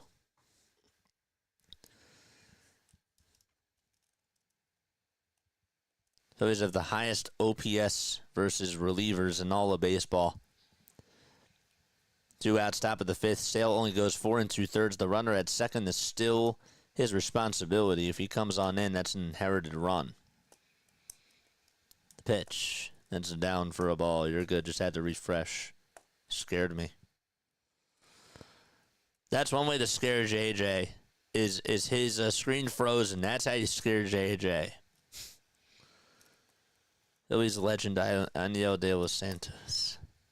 The pitch, and there's a strike called.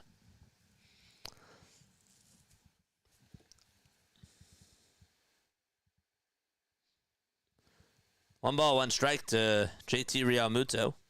The pitch, that's taken to the kneecaps for strike 2. JT batting .240 in his career with 2 outs and with runners in scoring position. Does have 164 RBI, 14 home runs. The pitch to Realmuto, wide for ball 2.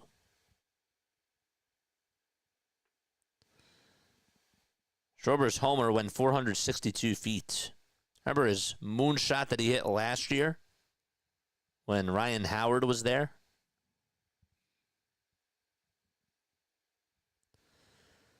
The pitch, low and away. And it's a full count. Don't forget to like and don't forget to subscribe. Mods, how many likes do we have? If you drop out, we'll know it's your laptop that blew up. Payoff pitch to JT, and he stays alive. He swung at ball 4.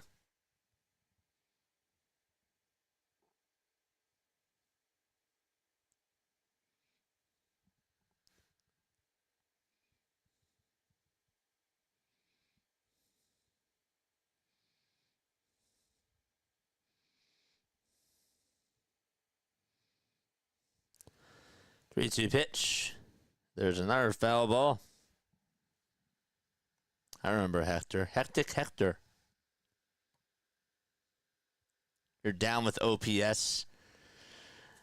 OBS, not OPS. OBS is the software. Open Broadcast Software, OPS.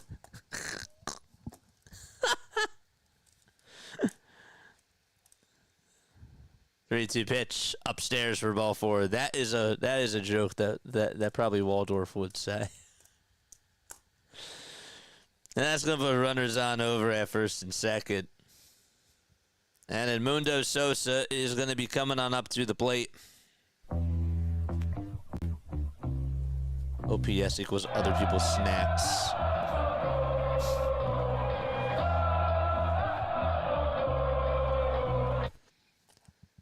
Two outs. The pitch to Sosa.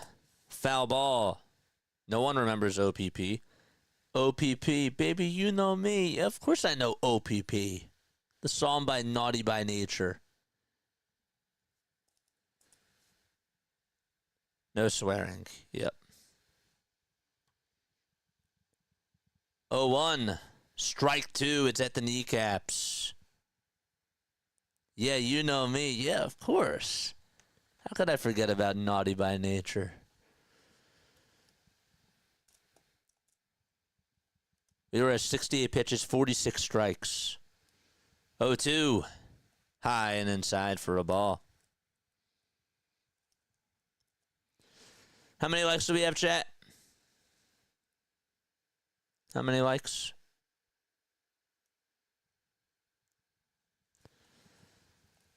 De Los Santos stares back at second, and now back to the plate, and the 1-2 is bounced in the dirt for ball two. They just brought him on in to get the final out, and already 12 pitches. 2 runners on for Philadelphia. 134. Thank you. How many people tuning in?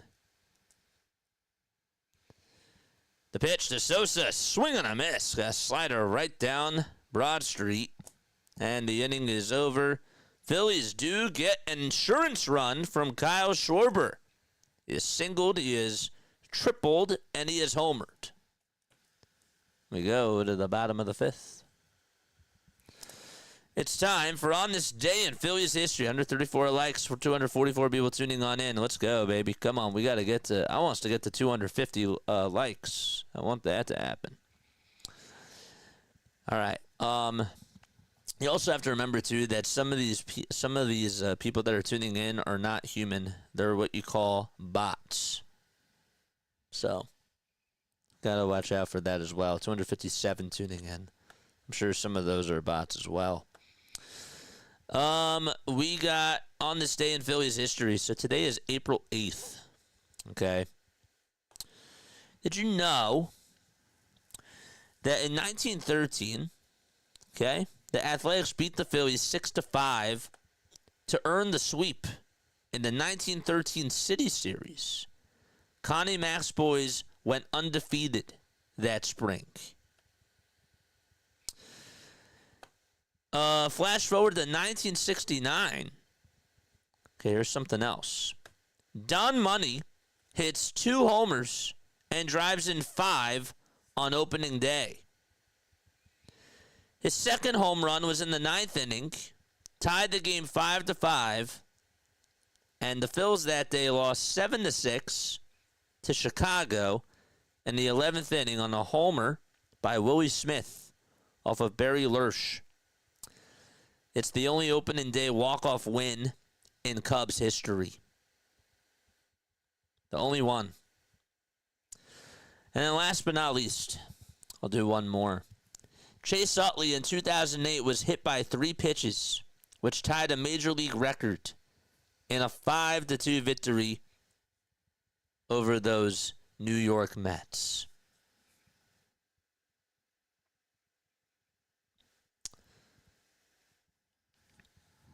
Those are 3 things that happened on this day. We're in the bottom of the 5th. It is 5-3 Philadelphia. Also, Edmundo Sosa played out in left field for his first game today, and he just robbed Marcell Ozuna on a home run. Add that to the books. And Kyle Schwarber's on triple watch as of now. as of this moment in time. 8:47 p.m. Today is April 8th of 2025. First pitch, and that's a chopper. That's foul. Wheeler is pitching. 69 total pitches for him. Gets set at the letters, winds up and fires, and he bounces that one foul towards the third base side. If you guys want to text into the JJ hotline, it's 610-314-0844. And you can also follow us on Discord, like what Stoney did before. Saw Stoney joined on him. We got a voicemail, too. 02? That's high for a ball. Gabriel Rhodes, light, and I'm not a bot. Thank you so much, sir. 1-2 pitch on the way. Swung on and missed. 1, 2, 3, 4, 5 chairs. Keep the chairs coming. More people can sit down and have a seat and listen to play-by-play with JJ. 5 strikeouts today for Zach Wheeler, and just the 3-run homer allowed. Here comes Harris to the plate, and he fouls that one away.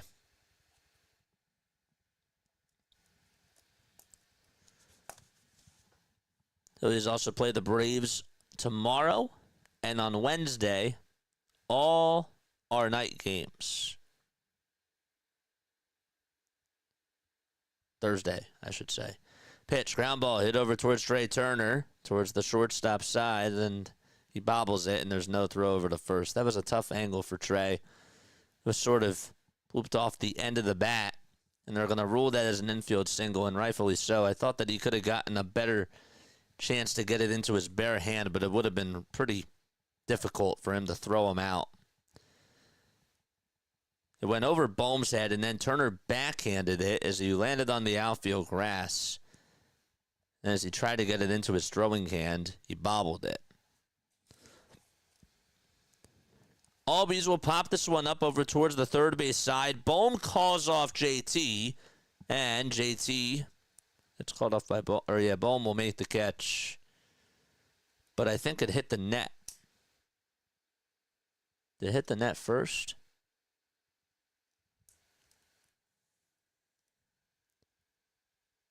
It's out number 2. And Ozuna's coming on up. Out number 2. Wow.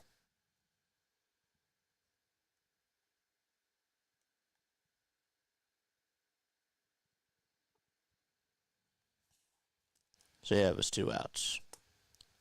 Pitch to Ozuna, and that's taken for a ball.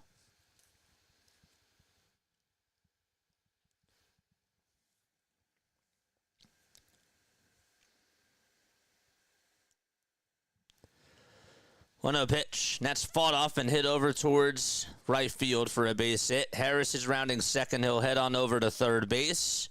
And the throw is drawn over towards the first base side, and it goes over to home plate. So there's 2 singles. And really not like bad pitches thrown by Wheeler either. That thing sort of jammed Marcel and just put it on in a really good spot. So the tying run's over at first. 2 outs, bottom of the 5th, and 2 runners on.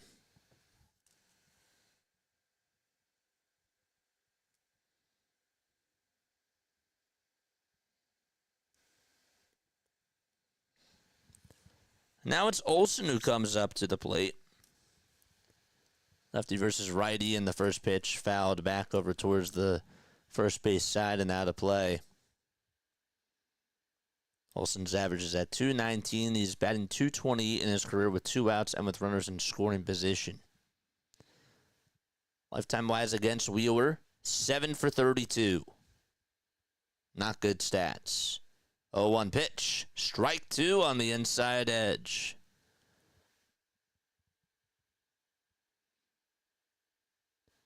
It's also 8 for 34 against Nola.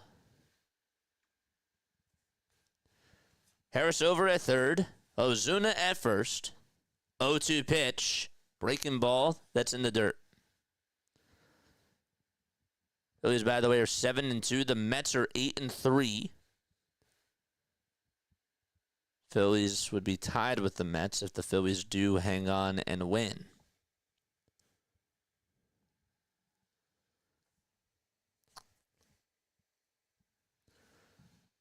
Wheeler gets set at the letters, and he's getting ready to deliver from the stretch. Here it comes, the 1-2 pitch on the way. Swing and a miss.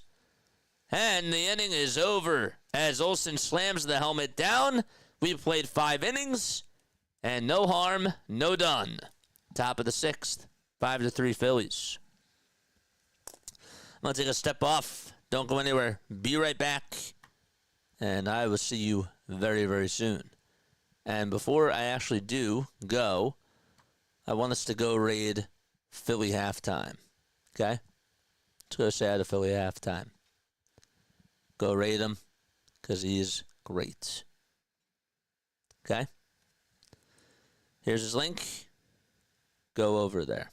Tell him that play-by-play with JJ said hi.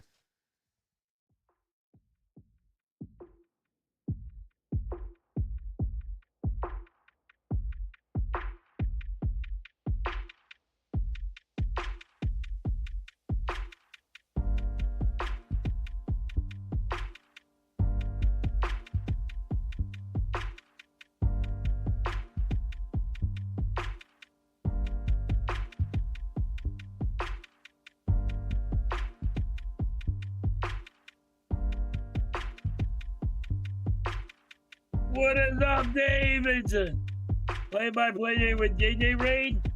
Thank you guys so much. Thank you, JJ. You're the man.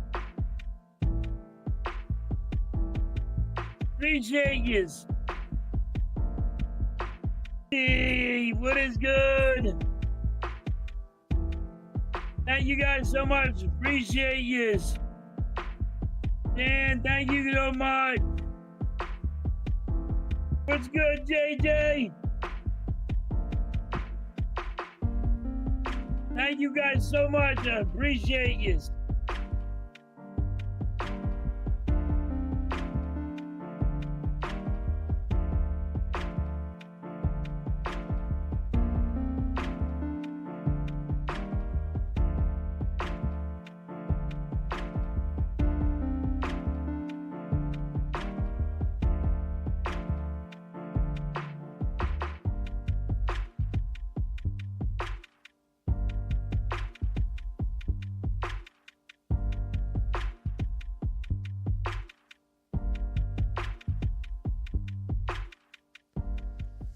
Bryson Stott's up to bat.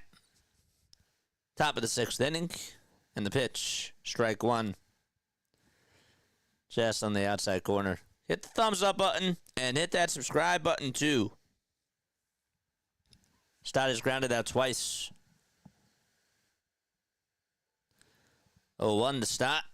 Foul ball and hit back over towards the screen.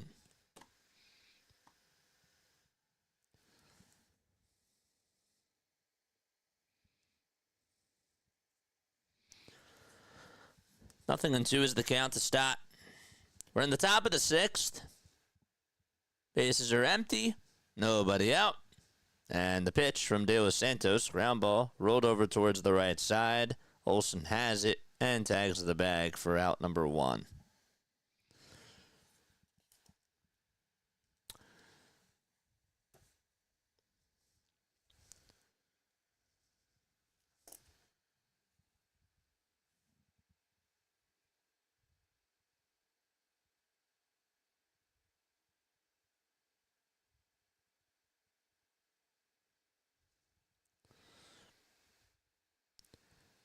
Comes Rojas.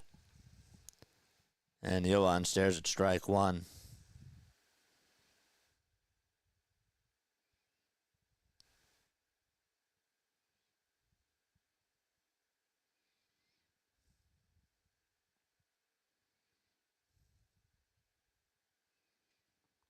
Has anybody ever, thought about, what really does go into making a baseball field?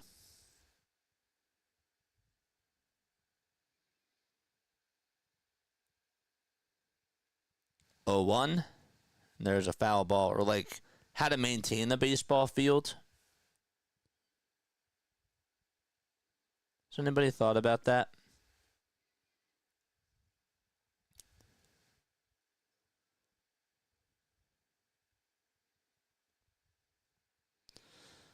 O2 pitch on the way, swing and a miss, and Rojas does strike out, and there's 2 away.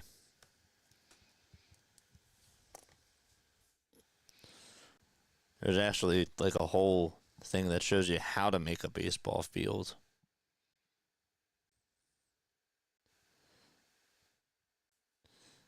But like the supplies, the stakes, like how they make the hill and all that sort of stuff. The pitch, and there's a called strike.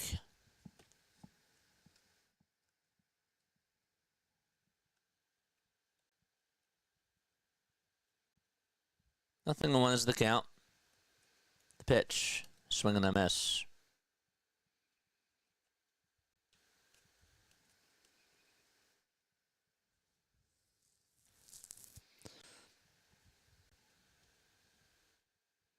It's like really fascinating though, like when you actually study it.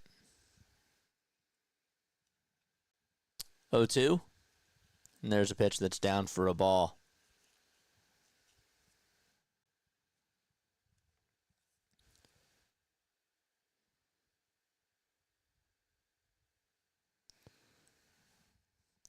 One-two pitch. That's low and away for ball 2.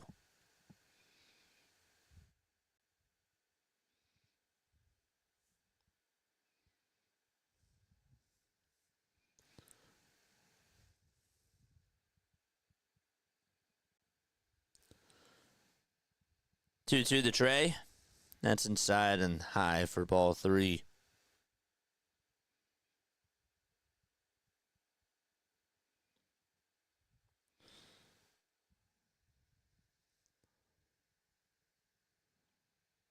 Three balls, 2 strikes. Payoff pitch to Turner. It's popped up. Hit out over towards the first base side. Olson does give it a look, and he makes the catch right in front of the Braves dugout. And the inning is over. 1, 2, 3 go the Phillies. Bottom of the 6th coming up. The grass line, which is where the dirt on the infield grass ends and the grass of the outfield begins, has no special significance to the rules of the game, except in Double-A minor league baseball, where all infielders must be on the infield dirt when the pitch is thrown as part of an experimental rule that they did during the 2021 season. I actually did not know that. It's really weird. We had to put lime down and do a lot of raking on our own practice field in high school. You put lime down? Huh.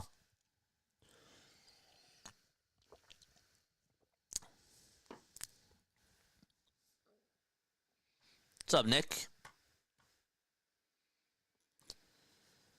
JJ, I got a question for you. What is the best trade and the worst trade that the Phillies have made in the last 10 years? Austin Hayes was not a good trade. If we're talking about the last 10 years. The best trade that they made in the last 10 years? Probably Cliff Lee. Either Cliff Lee or Roy Halladay. Was that the last 10 years? No, never mind. That was not the last 10 years. Okay. It's a good one. Zach Wheeler. Zach Wheeler was the best trade. Nah, he was a free agent signing, wasn't he? He was a free agency signing. JT?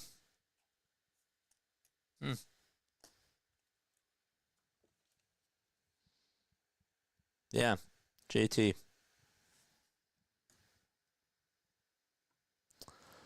All my baseball days were played on a field like the Sandlot, so it adds a new hurdle for the game. Yeah.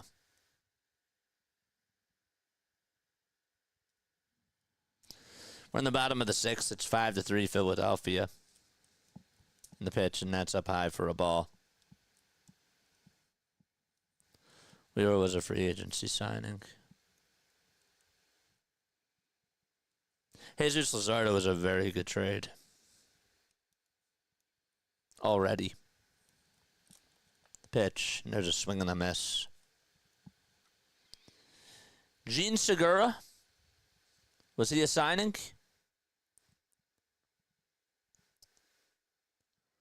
Worst trade was Lee pitching, and then had to be reacquired. I liked the Cliff Lee trade, but I don't know why we had. I don't like the fact that we had to trade him. JT for Jorge, yeah, Sixto Sanchez and Jorge Alfaro. I'd say JT. 2 balls, 2 strikes. Bottom of the sixth. Wheeler kicks and delivers, swing and a miss. And Zach Wheeler with 7 strikeouts. 1 away, bottom of the sixth. Keep hitting the like button, folks, and keep subscribing to the channel as well.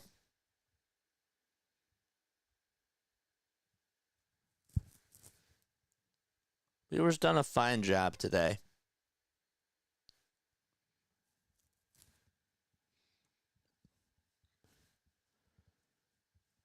One out.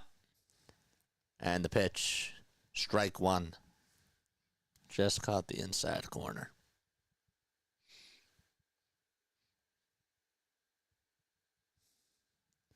Got 238 people on here. Pitch. Line drive hit out towards left field, and Sosa's going to let it play on a bounce. Wouldn't have been able to get over to it. And there's a 1-out single allowed by Zach Wheeler. Now it's Jared Kelenic coming on up. 88 pitches for Wheeler. I would expect that this is probably going to be one of his last batters. This is easily going to be his last inning, you would assume.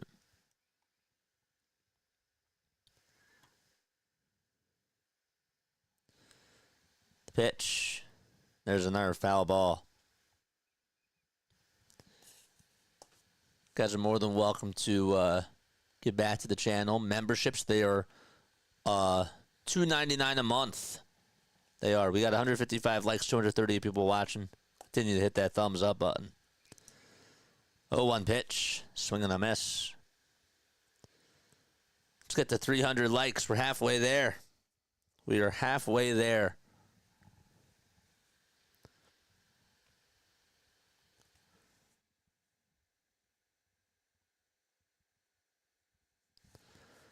Oh, 2 pitch. Low for ball 1. Strom is warming up in the bullpen.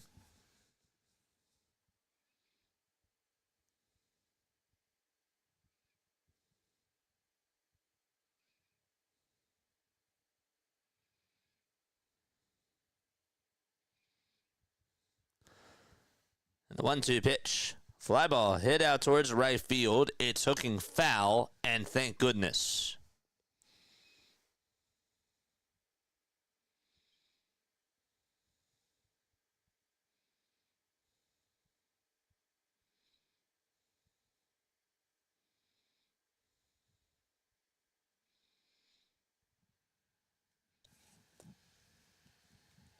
Wheeler with just 11 pitches in this inning so far. He had 12 in the last inning. 1-2 pitch. And there's a line drive hit out towards left field. That's going to drop in for a single. And so some traffic on the bases. And there's 1 out, and Kelenic has had Wheeler's number today. That's the 3rd time that he's gotten on base. And Sean Murphy is going to come on up.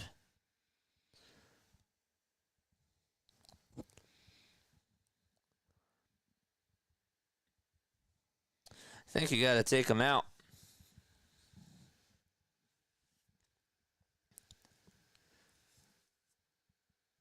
What would you do, chat? Would you take him out?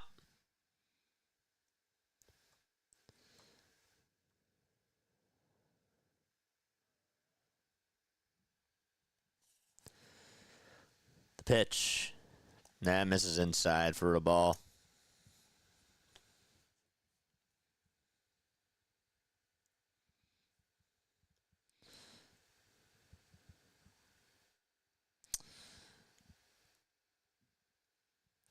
One 0 pitch. That's outside for a ball.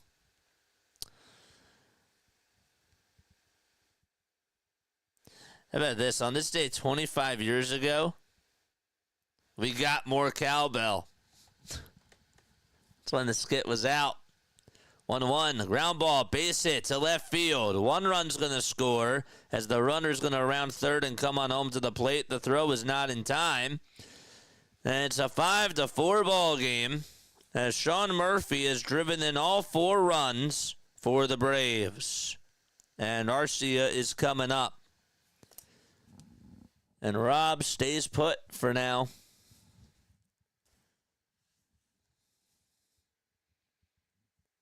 It's leaking oil.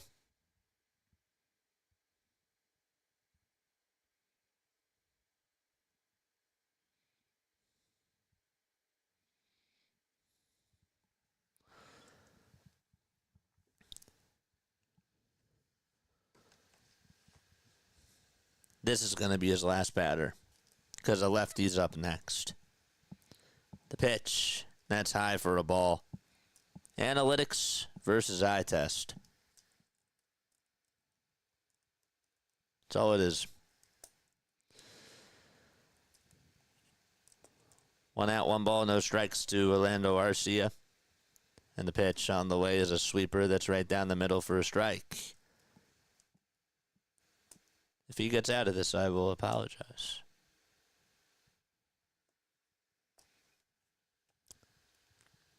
Brace yourselves. 1-1. Foul ball. Hit back over towards the first base side and out of play. Had a feeling that we were sleeping on the Braves. 1-8, no problem. Yeah, right? It should be 5-1, but it's not. I mean, really, Marcell Ozuna could have hit a home run, and yet it's not. You know? Glass half full, glass half empty. 1-2. There's a foul ball. Also, Chris Sale could have gotten a strikeout. Well, actually, he ended up doing it against Bohm. But, yeah. We had the air out in left field. That's how baseball goes, man.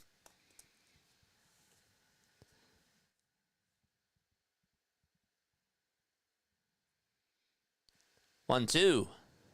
There's a foul ball.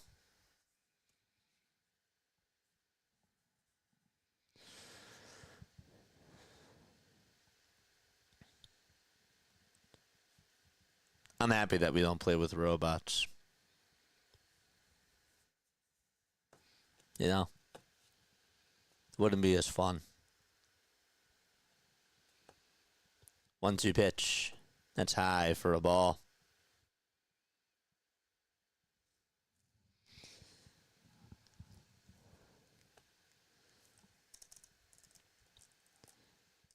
Two balls, 2 strikes. 102 pitches for Wheeler. And the next pitch is in the dirt for ball 3.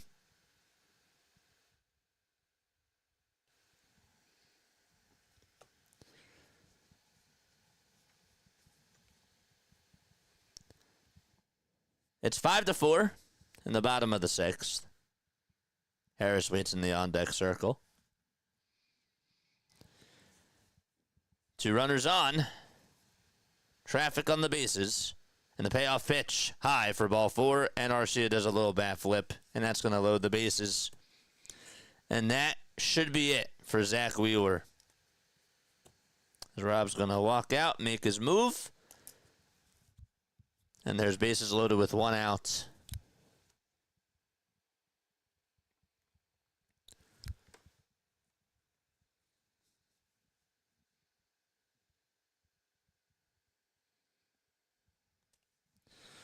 I'm sure halftime's not going to be happy. There he comes.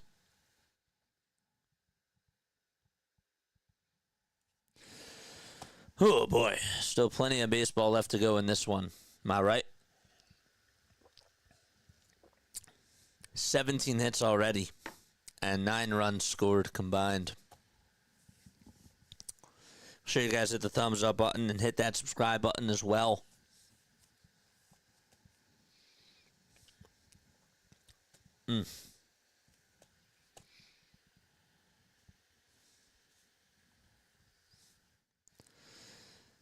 Memberships. They are $2.99 a month. If you guys want to become members, okay? It's pretty easy. It's just $2.99. All you got to do is click on that link in the chat. Just got to click on that link that was in the chat. If my mods could post it, I would appreciate it. I'm also taking a look at this other NBA score. Pelicans are down 83-71. If the Pelicans win, the Sixers still have a chance to get the 4 seed. That's in the third quarter. So, still keeping our eyes on it. But just wanted to let you know that. Strom is going to pitch with the bases loaded.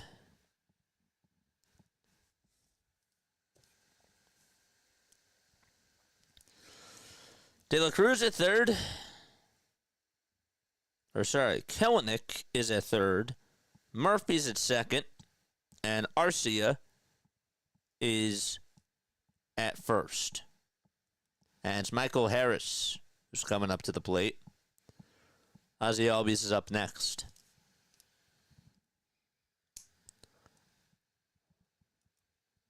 Bottom of the 6th, 1 out. Strom does get set at the belt. And he kicks and delivers, and the first pitch is popped up and hit out over towards left field. This will test the arm of Sosa. He will make the catch. The runner sagging up from third. The throw is drawn over towards third base, and we have a tie game. Sosa with not such a good throw there. And so it's 2 outs and 2 runners on.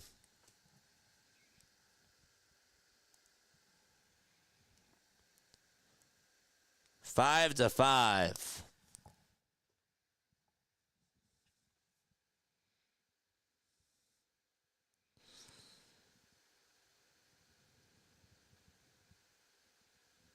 He was throwing it over to third. Surprised he didn't just throw it over to home. Now it's Albies up, and he takes ball 1 high. That's a 1-0 count.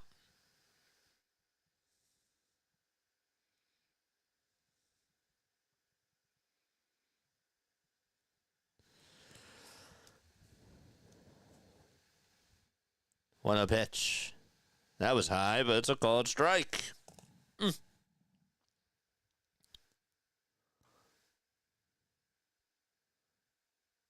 That wasn't Rojas. That was Sosa. Rojas is a good arm. That pitch was definitely high. Can you believe that Denver fired their head coach today? Like, they're going to the playoffs, and yet they fired their head coach. What are they doing? 1-1 pitch. Check swing. He went around, says the first base umpire.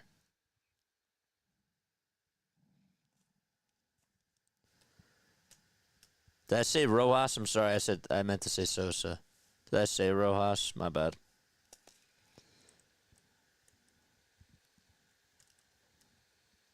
Strom kicks and delivers and fouls the pitch back over towards the screen. Larry says, yeah, that was weird. Going to the playoffs, he won a championship with them. They've had a very good year. Why would they fire him? I want the Sixers to get him.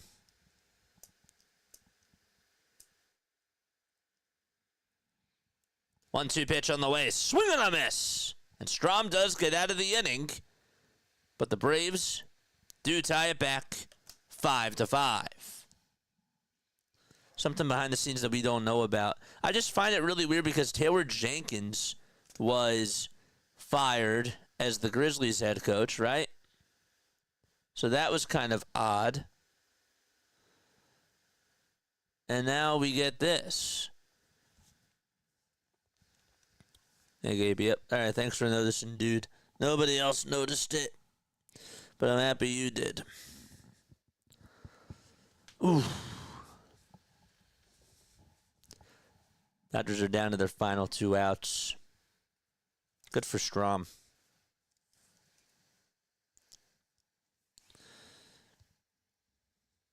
I'm going to make sure I note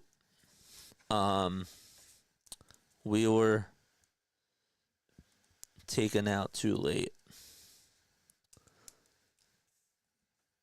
We were taken out too late. Still plenty of baseball left to go. Don't forget to like and don't forget to subscribe as well, my friends. Mods, if you could post the membership link down below, I would really appreciate that. Not cut off on my phone. I fixed it. Richard, I have not seen you on here in, it feels like, years. What is up, my friend? It feels like it's been moons, many moons, since I've seen you, dude. What's going on? Spread that word, please. Spread the word. We go on for Phillies baseball, Sixers basketball, and Eagles football. By the way, Wheeler's not going to get the win.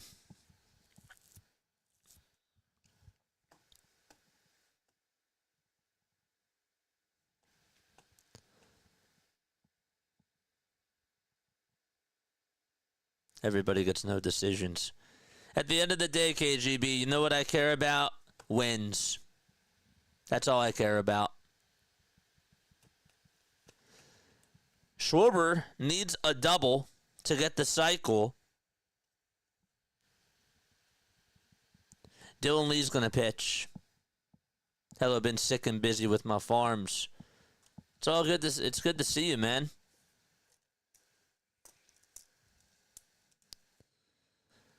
Pitch to Bryce. It's a low for a ball. Bohm is up next, and then it's Schwarber. Schwarber is in the hole right now. If you guys want to become members, Jiva News just posted it. There it is. 1-0 pitch to Bryce. Upstairs for ball 2.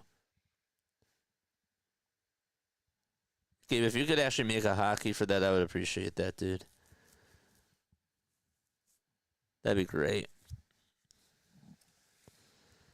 2-0. That pitch was outside, but Harper grounds it over towards the right side, over to Albies, and the throw over to first is in time.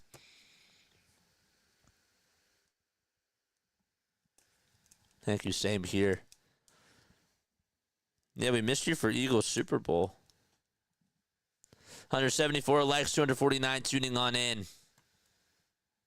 Let's go. And you got a hotkey for the hotline, too. The JJ hotline. The pitch. That's taken for a strike. We're making Jivanutes work. Lee is 30. He has a 2.25 ERA so far this year. 0-1 the Bohm. High and inside for ball 1.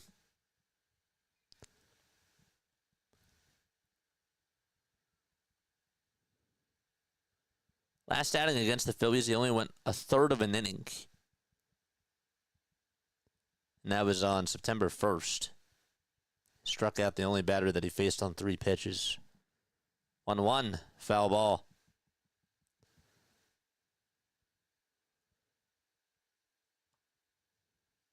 Lee was really good for them last year. He had a 2.11 ERA. 1-2. Ground ball hit back over towards the mound, and the throw over to first is in time. And Schwarber is coming up to the plate. He needs a double to get the cycle.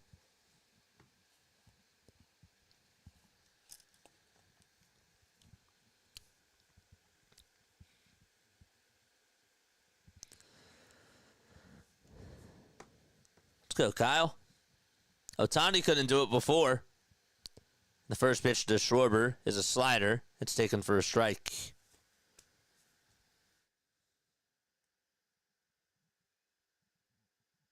Thanks. You got one for the hotline too, right, Gabe?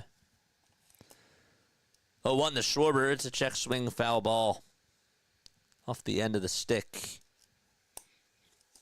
Kyle singled in the first. He had a 2-run triple in the third. And he hit a solo homer in the fifth.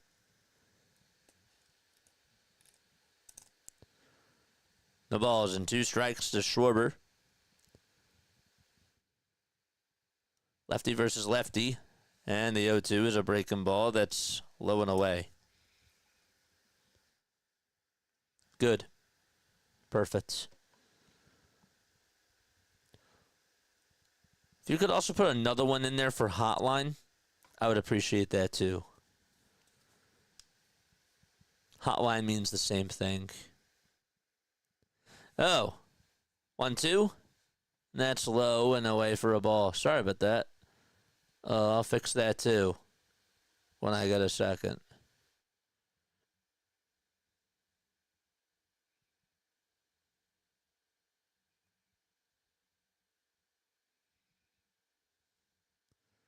Two-two pitch. Outside for ball 3.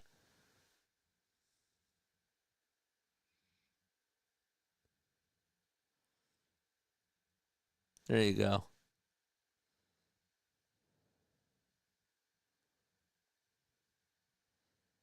3-2 to Kyle Schwarber. Fly ball hit out towards right field. If it's fair, it's gone. It's a foul ball.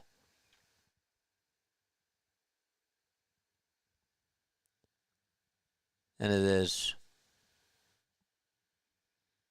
Yep, that's you. That's weird.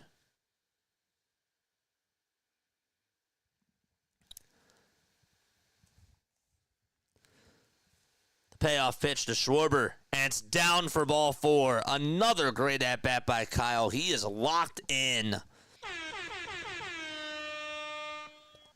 And Snicker is going to make another move.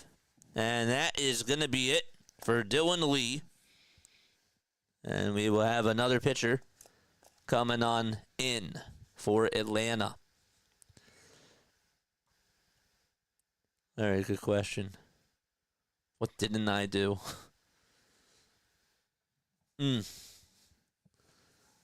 Command list. Yeah, add one that says hotline. And put that on in for, put that in for voice. Put that as another one for voicemail too.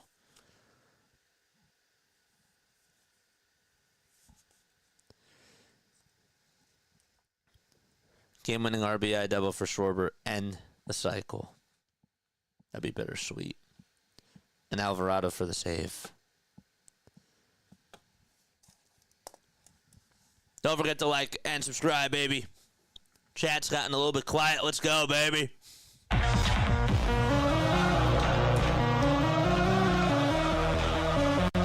Let's go.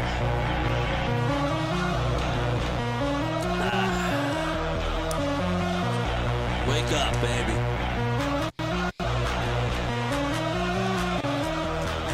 Keep those likes and subscribers coming as well. You're good, Gabe. You're good. You're good.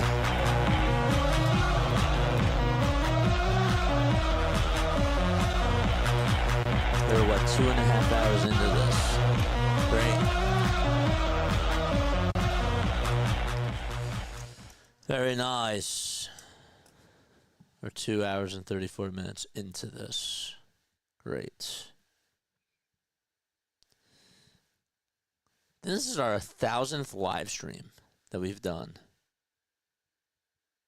Is this our 1,000th live stream? It can't be. No, because I include the verticals. Yeah, we're not even close. Pitch to Castellanos. Fly ball hit out over towards center field. First pitch, 1 out. And that's the final out of the inning. And the inning is over. We go to the bottom of the 7th. before we could even introduce Hernandez. Just throws one pitch, and that's it. Stretch time out in Atlanta. Okay. All right, it's time now for Phillies Trivia. I'm going to ask you a Phillies Trivia question. If you get it right, you will hear this. If you get it wrong, you'll hear this. Okay. Where is it?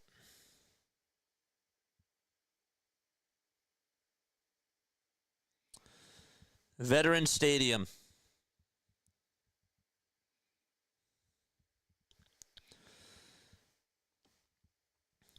Okay. One of the most memorable games at Veteran Stadium was when the Phillies clinched the NLCS. The first time they did it was in 1983 over Tommy Lasorda and the Dodgers. And the second time was against the Atlanta Braves. I lost that trivia question. Another game that's well remembered, right, was, where was it? Oh my gosh. Was when two guys had two no-hitters. Who were those two guys?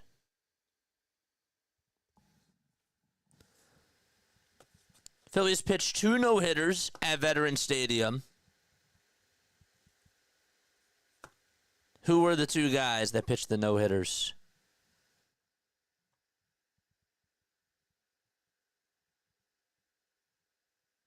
At Veterans Stadium. They didn't clinch it at Veterans Stadium in 1980. In 83, they did. That wasn't at Veterans Stadium in 1980. They didn't clinch the NLCS. Terry Mulholland's one. Who's the other one? Orion Kirkland's going to pitch. The other one was not Tommy Green. Nope. The pitch, and that's taken for a strike.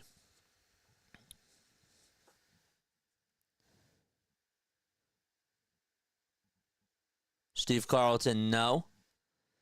Millwood was the other one. Larry got it. Who did they face in both of those games? The ball is 2 strikes. And the pitch, and that's outside for a ball. Who did they face in both of those games?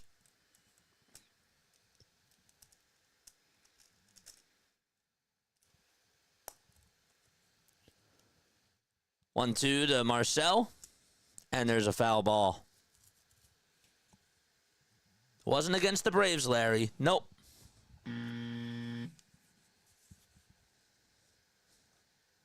The Marlins? Nope. The Dodgers. 1-2 pitch, and it's down and away for ball 2. It was the Giants. It was the San Francisco Giants. David is correct. Both of those guys that pitched those no-hitters were against the Giants. Mulholland's no-hitter was on August 15th of 1990 against the Giants. And the other one from Millwood was on April 27th of 2003. 3-2. That's outside for ball 4, and Kirkring already allows a leadoff walk. And now it's Matt Olson coming up to the plate.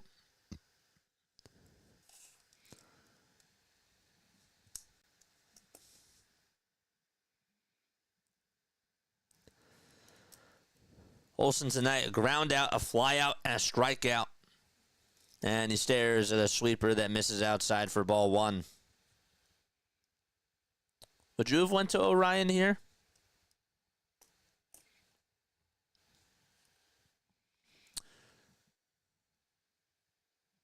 1-0 pitch. Strike one. I think this is a good spot for Orion.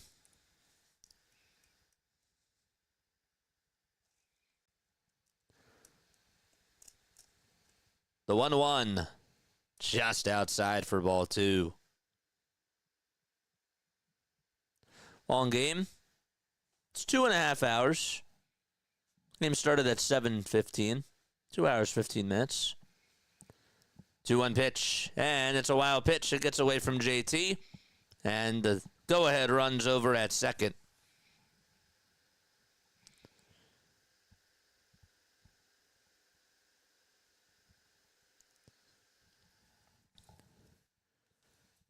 So it is a wild pitch. 3 balls, 1 strike from Orion Kirkerink. Gets set at the belt.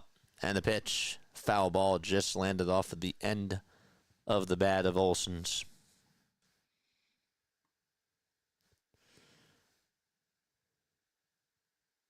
Paula got it too. Good job, Paula. Payoff pitch. And there's a bouncer hit over to third. And Bohm has it. Checks the runner at second. Throws it on over to first. And there's one away. They played him perfectly there.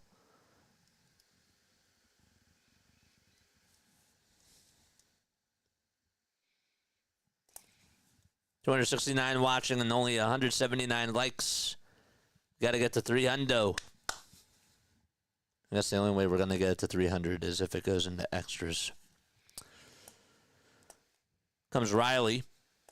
And that's a ball, according to Stu Sherwater.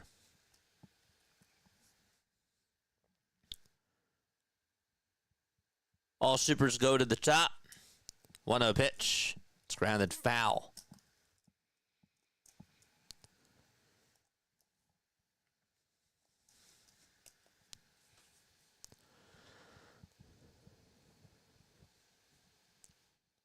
Twelve seconds left on the pitch clock. Kirkering stares back at second and now back to the plate and fires, and it's fought off.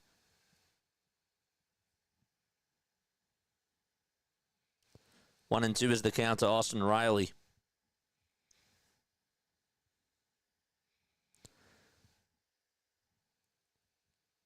Pitch. Line drive hit out towards right center field, and the Braves are going to take the lead as Ozuna's rounding third. He'll come on in to score. And it's an RBI go-ahead double by Austin Riley with 1 out in the bottom of the 7th.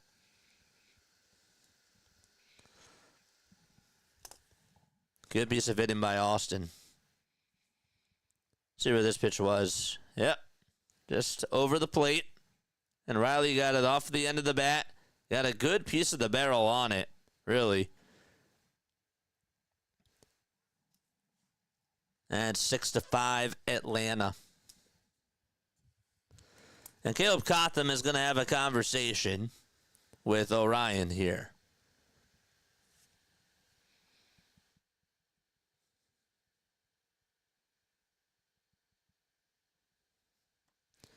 Any updates on the New Orleans game? Pelicans are down by 15. There's still 6:22 left. Okay.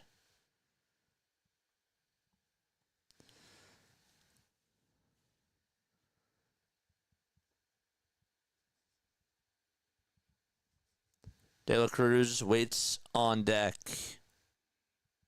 Or is up to bat now, I should say. That's the first run that Orion has allowed this year. The pitch, that's strike. It's the first run that he's allowed since October 6th. 0-1 pitch. Ground ball rolled over towards shortstop. Turner has it, throws it over to first. Good extension by Harper. And 2 away.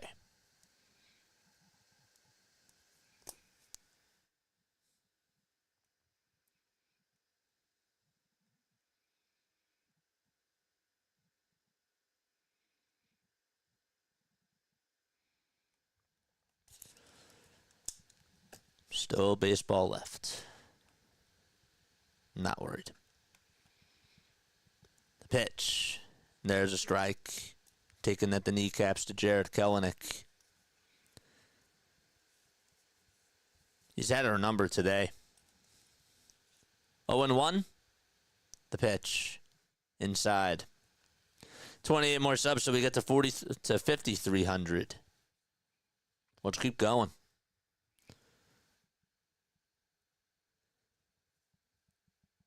The 1-1 outside for ball 2.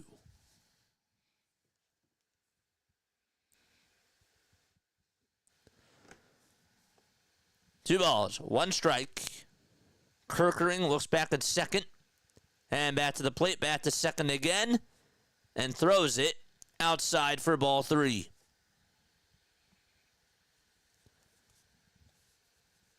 Looks like the sweeper is just flat today when you're watching him pitch. He'll get set the belt again. And he throws the sweeper just a little bit down for ball 4. And that's the third time that Kelenic has walked today.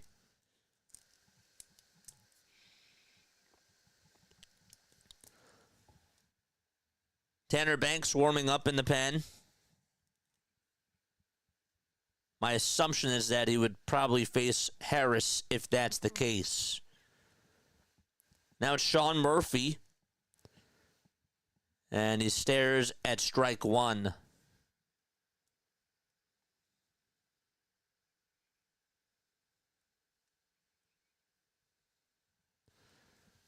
Oh, 1 pitch. Strike 2. Right down the middle. It was a fastball.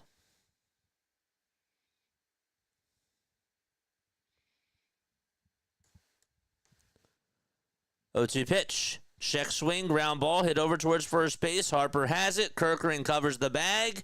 And the inning finally comes to a close. Top of the 8th coming up. And it's 6-5 Braves.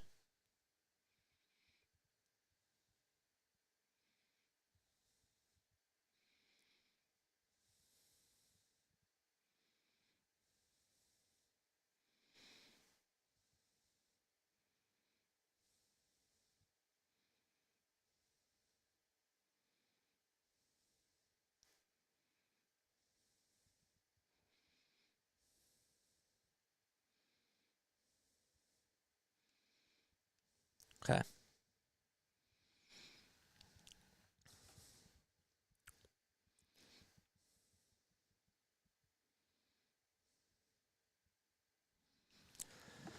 All right. Top of the 8th. Let's go.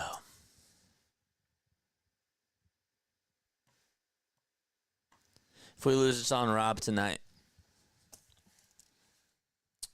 Yeah, we'll talk about it. We'll talk about it. I'm not really disappointed, to be honest with you. And I don't think we're done. This team has, I'm learning something about this team now. I'm starting to see something gel. I am. I'm seeing something gel.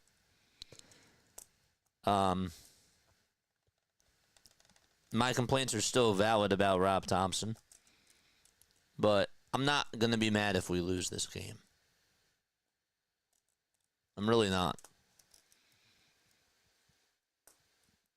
Come on here and talk to me.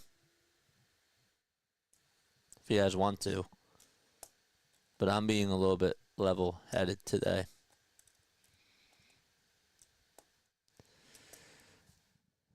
Is Murphy playing left?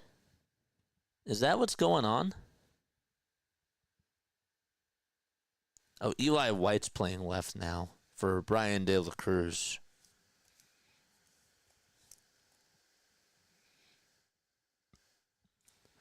Here comes JT to the plate. Hernandez still pitching, and he throws the first pitch way off the plate. It's a ball.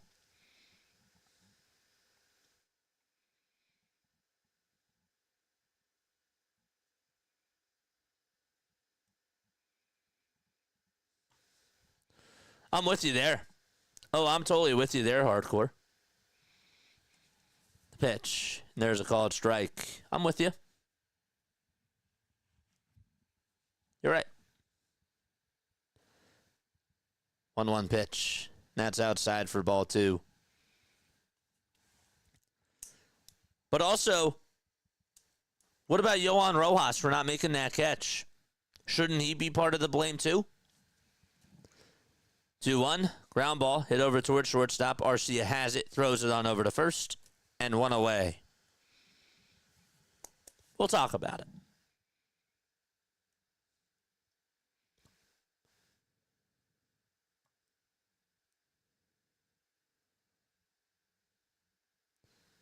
Just be nice. Just be nice in the chat.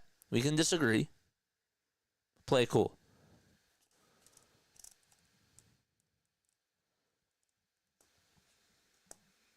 The bullpen is sketchy, says MPP. The pitch. Nets on the outside corner at the knees for strike 1. Hey, Larry, OPP. You know? Yo, MPP. 0-1. Nets in the dirt for ball 1. All right, let's wake up, chat.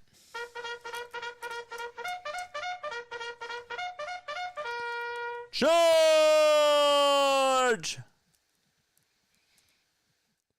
1-1 delivery, just low. So Marsh is pinch hitting. I like the move here. Some people would say no. 2-1, foul ball.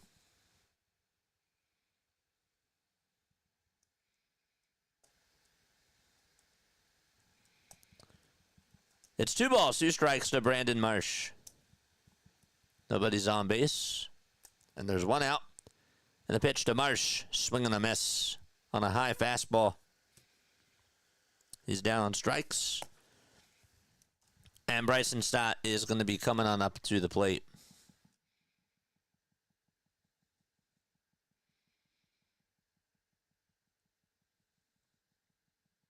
Yeah, you know me.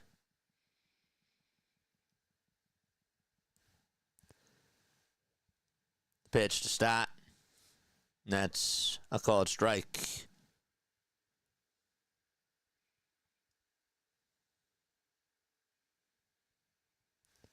A 1 swing and a miss at 98 miles per hour.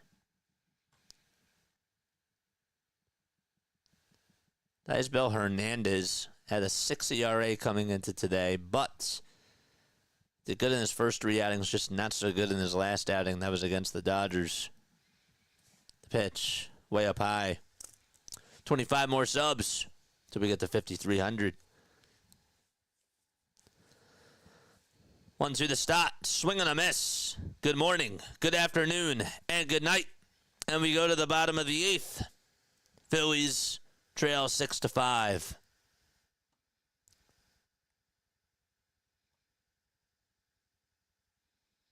Don't forget to like and don't forget to subscribe. We just hit 190 likes. We got to get to 300. We're 110 away from our goal.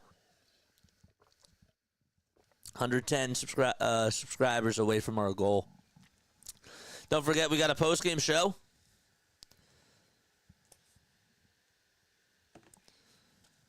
We do. We got a post-game show. If you guys want to come on here and if you want to come talk to me, you're more than welcome to do so. All right? Yeah.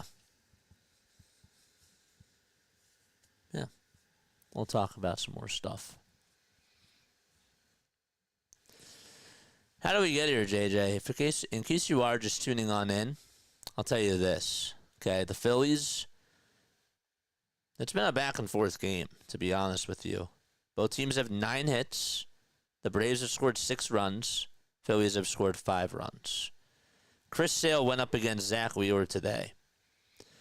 Castellanos led things off with an RBI single, and then Sean Murphy hit a 3-run homer in the bottom of the 2nd to make it 3-1.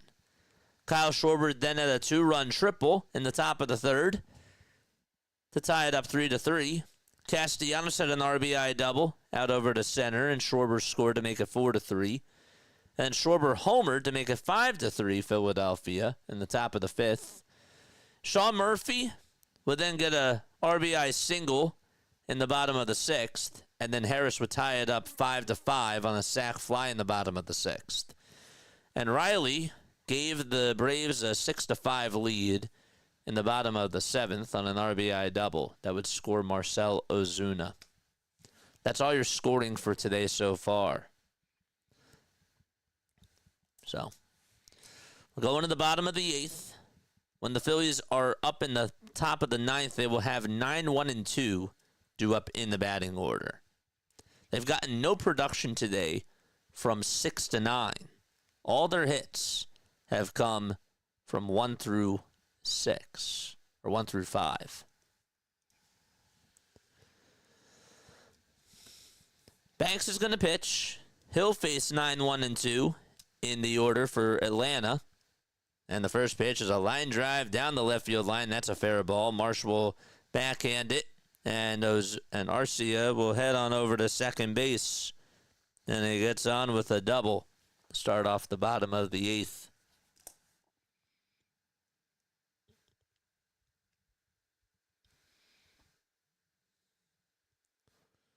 Need just 5 more. All right.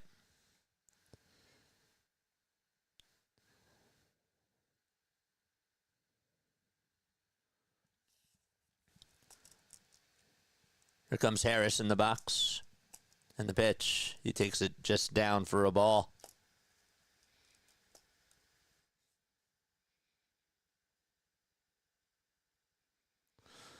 They always play hard. They do. Both of these teams. It's pretty much what I expected it to be. 1-0. And Michael Harris tries to bunt, and the ball does roll foul. And he has to go back to home plate. Nice logic, Rob.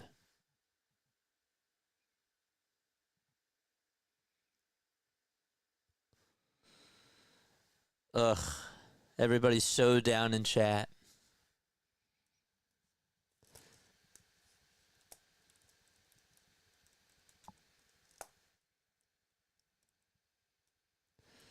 One ball, one strike. Banks looking back at second and now back to the plate. And Harris will bunt this one fair over towards the mound to throw over to first. Good throw by Banks. And Harris does his job and gets the sacrifice bunt down. And RC is now over at third.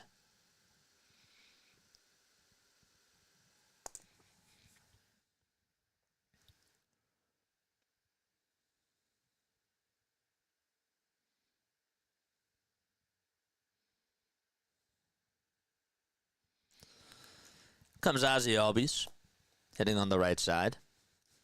And the pitch is high for a ball. There he is. I mentioned that he wasn't. I haven't seen him hit on the right side in a while. He's doing that now. 1-0. Upstairs again.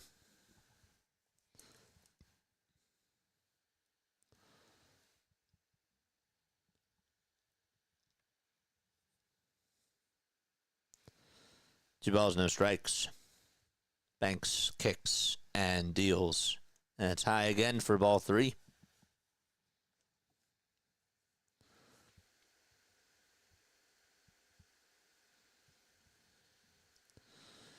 Three balls, no strikes. One out, bottom of the 8th. 3-0 pitch. And that misses high for ball 4. And they'll put runners on over at the corners. Still one out.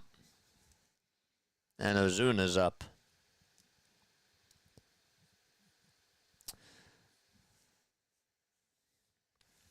And we're going to have time called here.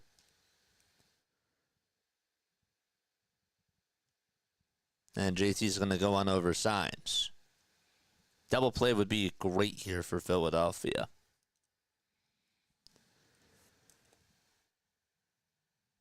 All we ask is to play nice and chat.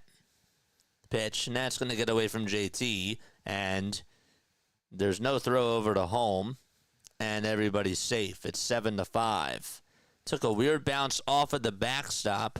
JT, I think, barehand caught it off the backstop. Let's see a replay of this. It got by JT, and then he got over to the ball, and then he actually missed it. He thought that he had it in his glove by the time it rolled back over to him, and he took his eyes off the baseball. And it's 7-5. I don't know if he would have had him anyways. Probably not. 1-0 pitch, and there's a called strike. So it's 7-5 off of the wild pitch.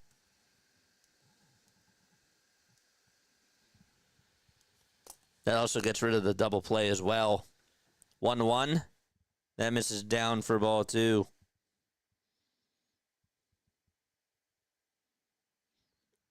Nets just beat the Pelicans. So that sucks. Banks stares back at second and takes a quick step off the mound.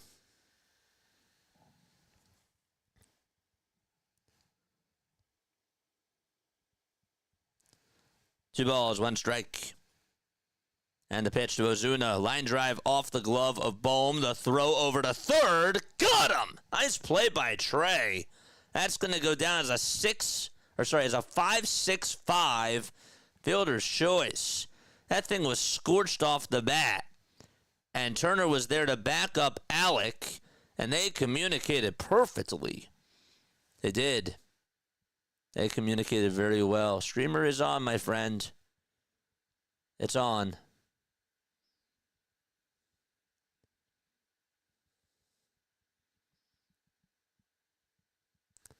Nice play.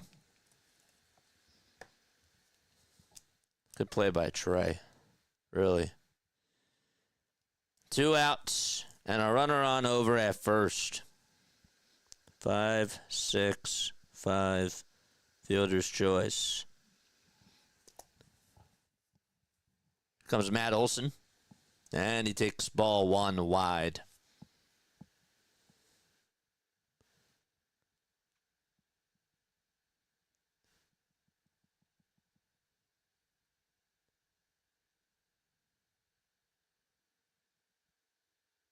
Pitch, line drive, base hit, back up the middle. And so there's runners over at first and second. And Olson gets on with a single. And Austin Riley's coming up to the plate.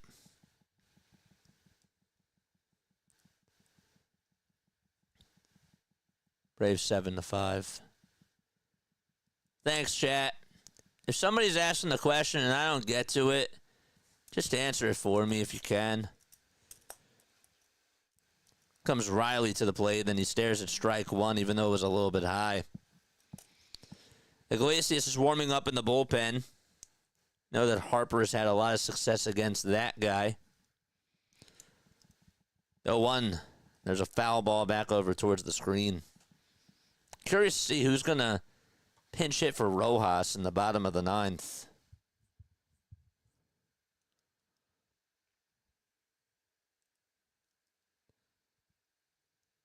O2 pitch off the plate for a ball.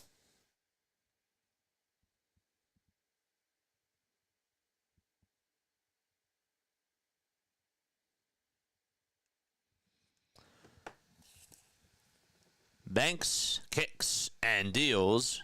And the pitch is taken in the dirt for ball 2. Riley tonight 2 for 4. He doubled. But really that was the error on Johan Rojas. Also struck out twice, and then he gave the Braves a 6-5 lead on the RBI double in the last inning. 2-2 pitch. Fouls it right off of his foot.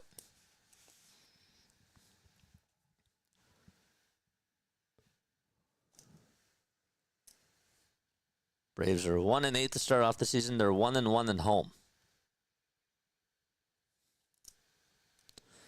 2 balls, 2 strikes. 10 seconds left on the pitch clock. Banks kicks and deals. And that thing is sent out over towards center field. Rojas backpedals And he makes the catch just shy of the warning track.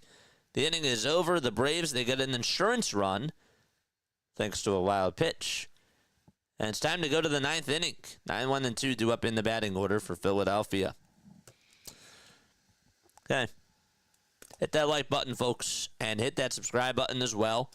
After the game is over, we will be having a post-game show. And I hope to see you guys on there. I really, really do. Let me make sure that I got this up and running.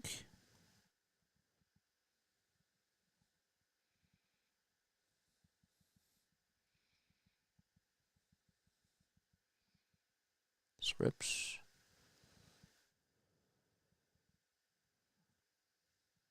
Okay. Good. My name is Jason Joseph. This is Play-by-Play with JJ. Appreciate each and every one of you for being on here. Game is over. Love the negative stuff. It ain't over, man. We play 27 outs, and that's how it goes. And we're only down 2. And we've actually had some success against Raisel Iglesias. So. Didn't see it, but JT isn't good at blocking pitches in the dirt.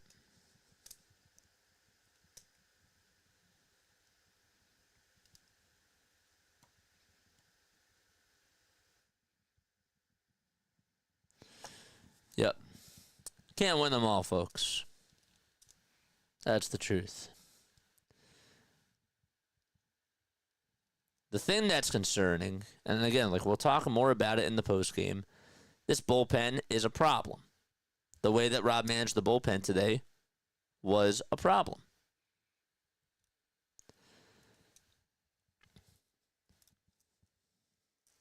All right, we're in the top of the 9th. Iglesias is going to pitch. He has a 4.5 ERA in 2 innings. He'll face 9-1-2 in the batting order. Starting things off with Johan Rojas, it looks like. Or Max Kepler, that is. Kepler's going to pinch hit. Good move here. We need 23 more subs for us to get to 5,300. Let's go. Top of the 9th. And the first pitch to start things off is in there for strike 1 at the knees.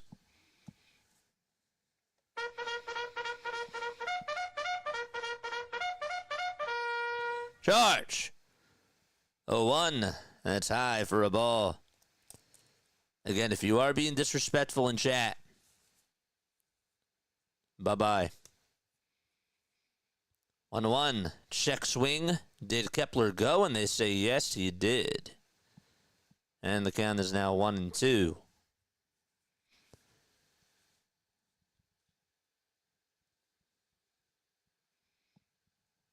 Max is going to step out. Just batting 179 on the season. He's pinch hitting for Johan Rojas. Iglesias comes set and delivers the pitch. And there's a fly ball hit out towards right center field. And on the run to make the diving catch is Kelenic.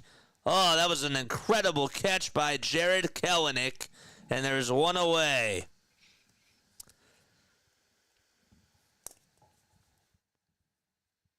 Kepler got a good piece of it, too. And Kelenic there to save the day at the right time. So 1 out in the top of the 9th. And Turner's up to bat. And the first pitch that he sees is taken for strike 1. That was a great catch. 0-1 to Turner, swinging a miss on a fastball at 94. Just a little bit high, too. Turner singled in the 3rd, scored a run, and stole a base. 0-2 to Trey Turner. Pops it up. It's a foul ball, and it goes out of play.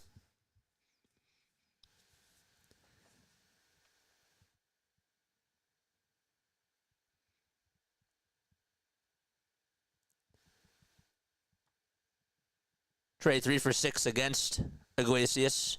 Stares at the pitch that's low and away for a ball.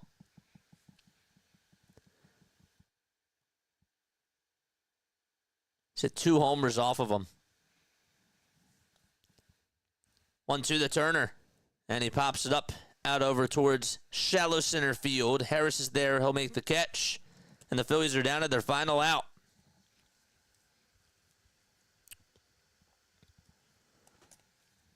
And it's all up to Bryce Harper, who has just owned this guy.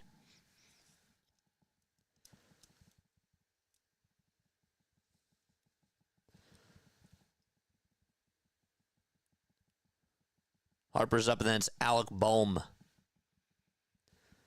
First pitch to Bryce, and he takes it downstairs for ball 1. Phillies will play their next game tomorrow night. 1-0 pitch to Harper, and it just misses inside for ball 2.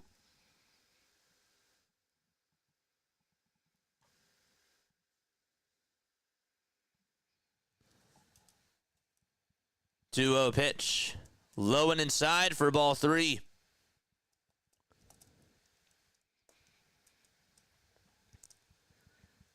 Three balls, no strikes. Stop signs in the chat. 3-0 pitch to Harper outside for ball 4, and the tying run is coming up to the plate. He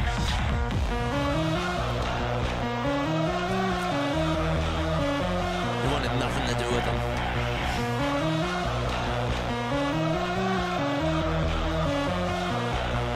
Let's go, Bohm.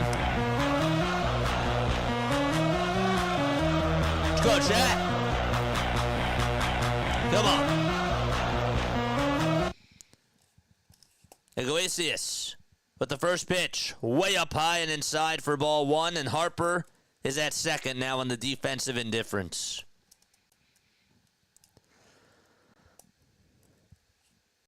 One ball, no strikes. Bohm did single back in the first, and he scored a run. 1-0 pitch to Alec. He pops it up. It's hit out over towards shallow left field. Third baseman Riley says he has it, and he's there to make the catch. And the ball game is over. And so Iglesias comes on in to get the save, and that's going to do it. And the Phillies lose game 1 on an incredible game. And the Braves are able to take game 1, and they win by a score of 7-5. All right. If you guys aren't going to stay on for the post-game show, that's cool. Okay? You're more than welcome to hit the thumbs up button on your way out. Right, Iglesias does get the save. I'm trying to see who got the win today for Atlanta. I think it was Aniel De Los Santos that got the win. And the guy that gets the loss is Orion Kerkerink. So, that's pretty much it. And we are going to talk about this whole thing during the post-game show. Because there's still good things that I like today. And there weren't some good things that I did not like today. And we'll talk about it. All right? So come on and talk to me during this post-game show, and I will see you in just a little bit. Thank you all so, so much for tuning on in. Let's see if I miss any supers before I head on out. I will be right back. All right? See you very, very soon. Do not go anywhere.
graduated from Rowan University in the spring of 2022 with a sports communication and media degree.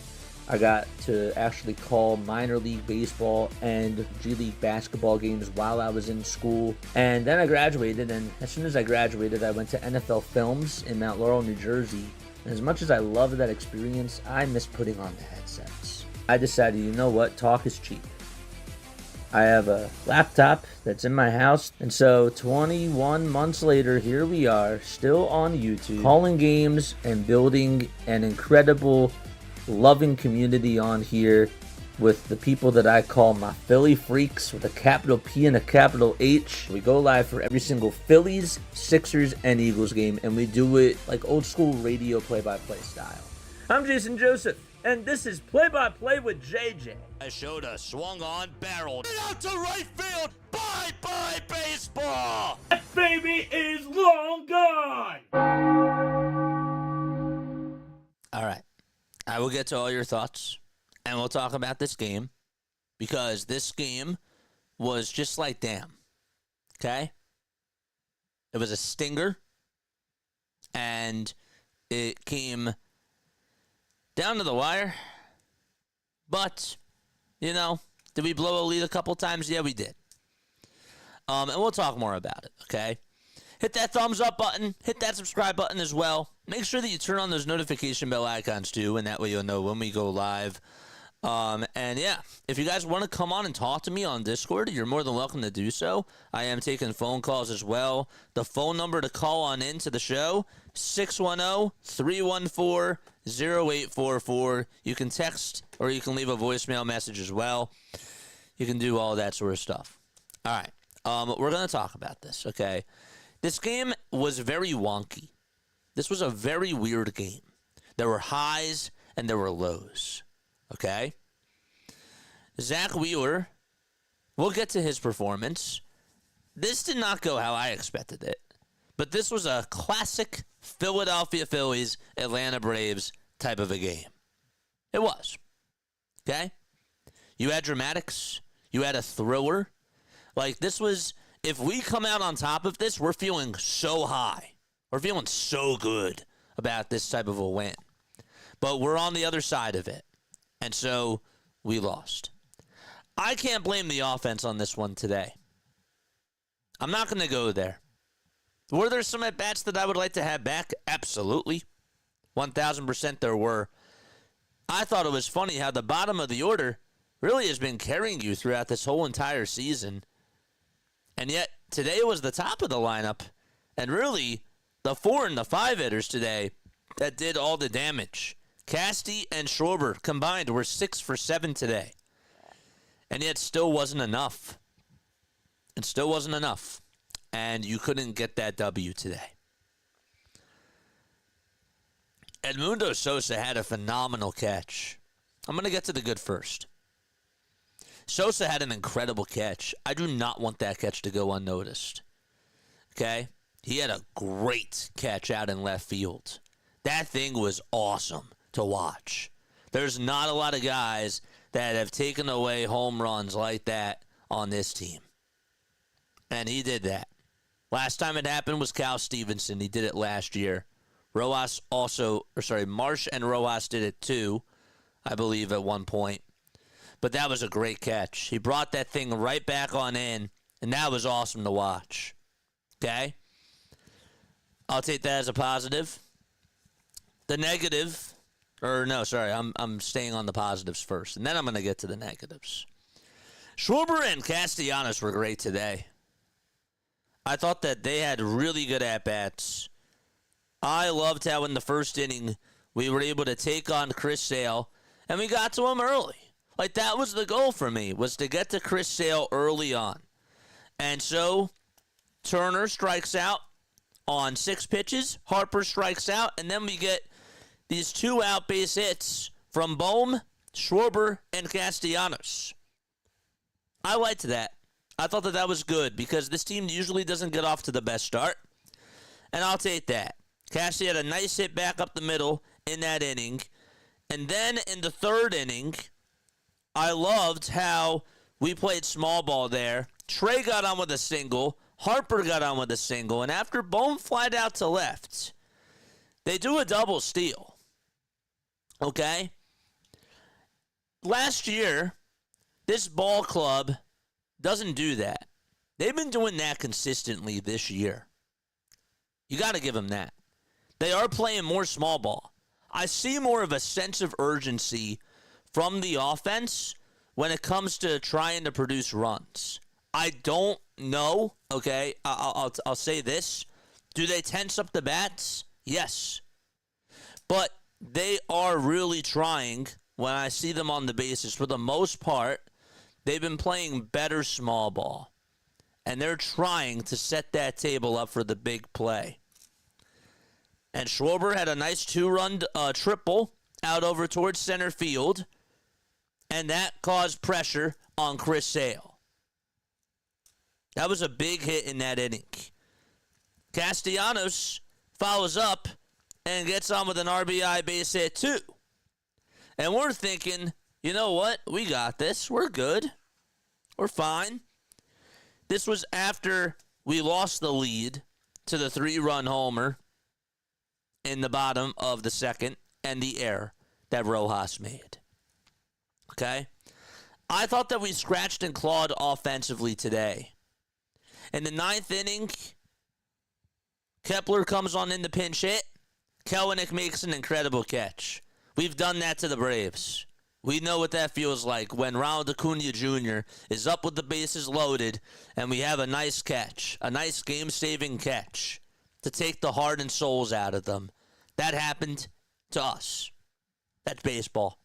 This was, again, your all-time classic Braves-Phillies rivalry type of a game. If we're out there on the other side, if we win this game, we feel really good. We don't feel good, though, because we lost. As fans. Fans do not feel good. The fans are mad. I'm not mad. I will get to the negatives now. So my positives were Casty. My other positive was Schwarber. My positive, the other one that I had was the catch that Sosa made. That was all nice. My negatives are going to go to this. I'm first going to go to Johan Rojas, number 1. Rojas has made really good catches. He's made fantastic plays as a defensive center fielder. He had a blunder. He had a mental mistake. And unfortunately, that mental mistake costed us an extra out in that 3rd inning, and Zach Wheeler gave up that 3-run homer. Wheeler can't allow that 3-run homer there either. People are letting him off the hook just because of Rojas' error. No, 2 things can be true. Wheeler can't throw that pitch, and Rojas has to make that catch. You understand? Can't have it both ways. Wheeler can't make that pitch, or can't throw that pitch, because this is the other thing I'm going to say. If Aaron Nola did that, and the defense did what they did, if Rojas did exactly what he did, and Aaron Nola does that, Aaron Nola gets all the blame. So you got to keep it both ways, is what I'm saying. Aaron Nola still gets hate if Rojas makes that error. Wheeler, not so much. And it should be both ways. So, Wheeler cannot make that pitch there. It was a hanging slider that was out over the middle of the plate, and Sean Murphy got a hold of it. Okay? He also walked Kelenic too, and that was also not a good thing either. My favorite saying in sports, it's not really my favorite, but I still come back to this for some reason, is a walk is a pitcher's worst nightmare. And that came true in that inning, even though the worst nightmare was the error out in left field. Okay. That's my first negative today, is Rojas' defense and Zach Wheeler's home run ball. 2 things can be true. Rob Thompson mismanaged this bullpen today. Some people would say, well, what else is new? Today, he did not do a good job at managing the bullpen, and it actually came back and bit them right in the butt. First and foremost, Zach Wheeler was struggling in that 6th inning. I knew exactly what Rob was going to do. I played it out, and it all came into fruition. 6th inning occurs. Wheeler looks tired. He looks fatigued. Okay? After getting Riley the strikeout, he gives up a single to De La Cruz. Kelenic then put up a nice fight against him, and he got on with a single as well. After De La Cruz gets on with the single, Rob has to know that that's the time you get somebody warmed up in the bullpen. Because he came into that inning, I think, with about 80 pitches. Okay? And usually Zach Wheeler's good and he works out of gems. And there's not a lot of pitchers that you really should. He's like one of a kind when it comes to pitching, is what I meant to say. And he can get out of those types of innings. However, after that single is allowed to De La Cruz, I don't care who's pitching out there. You got to get somebody warmed up in the bullpen. And it just so happened that Matt Strahm was getting warmed up, and he had his eyes set on where he was going to put Strahm. He knew exactly what he was going to do. So Kelenic gets on with a 5-pitch at-bat, gets on with a single, and then Sean Murphy, you could tell that Wheeler's getting tired. He's looking fatigued. He gets an RBI single to cut the deficit to 1. And that is when he should have taken him out. But because a lefty is warming up in the bullpen, he has to wait until the next batter, which is Michael Harris, not Arcia.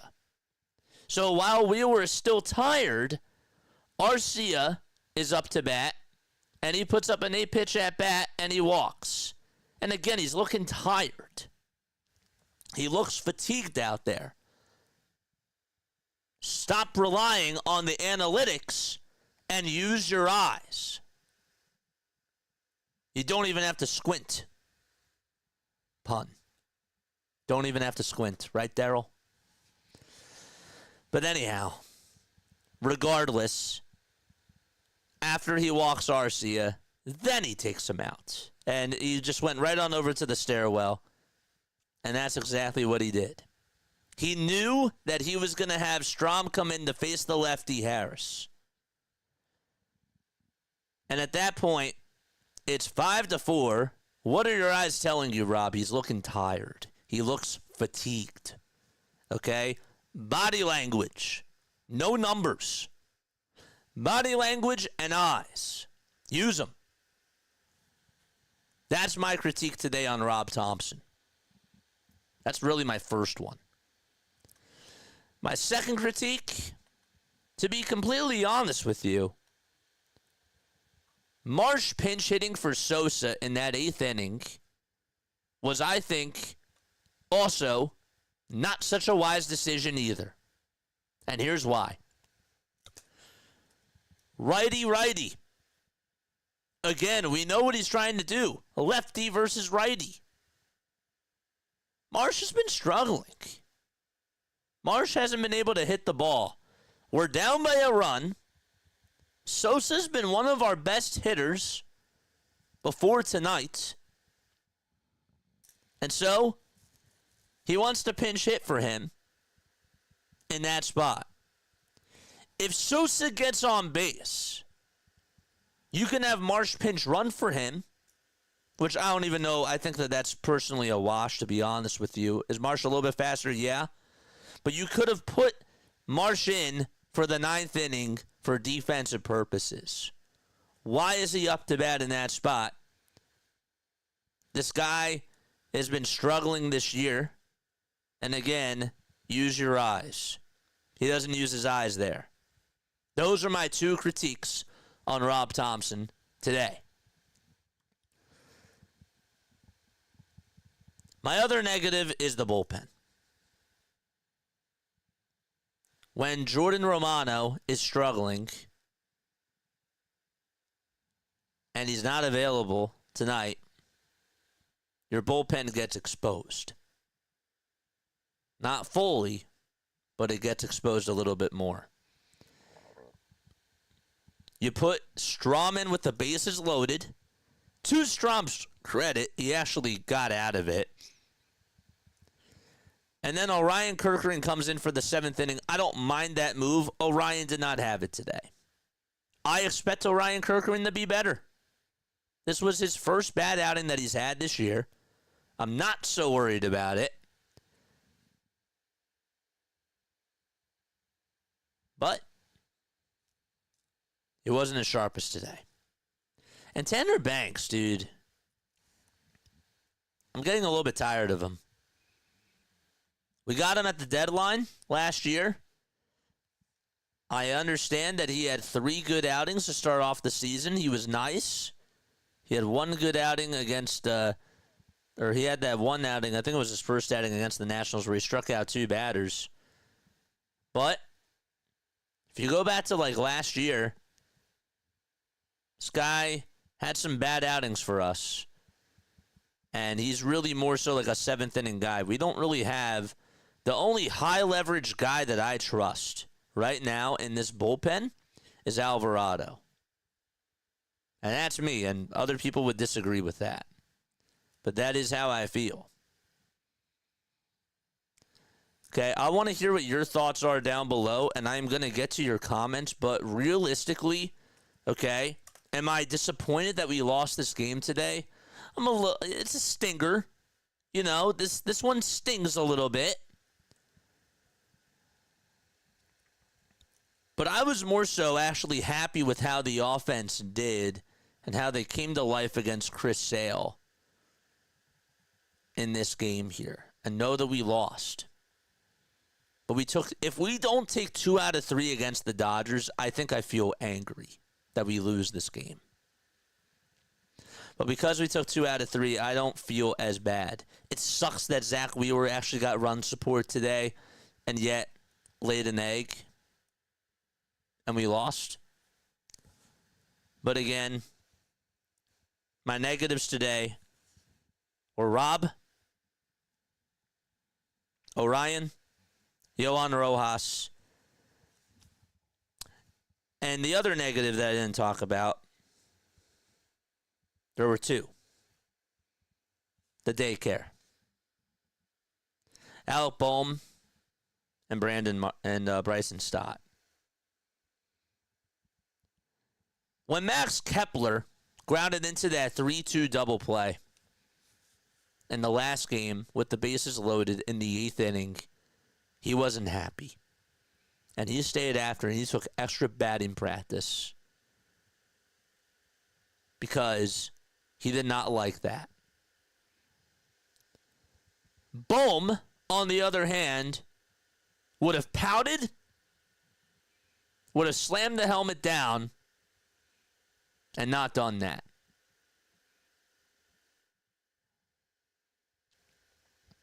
Maturity versus immaturity. Bryce Harper gets on with a walk in that 9th inning.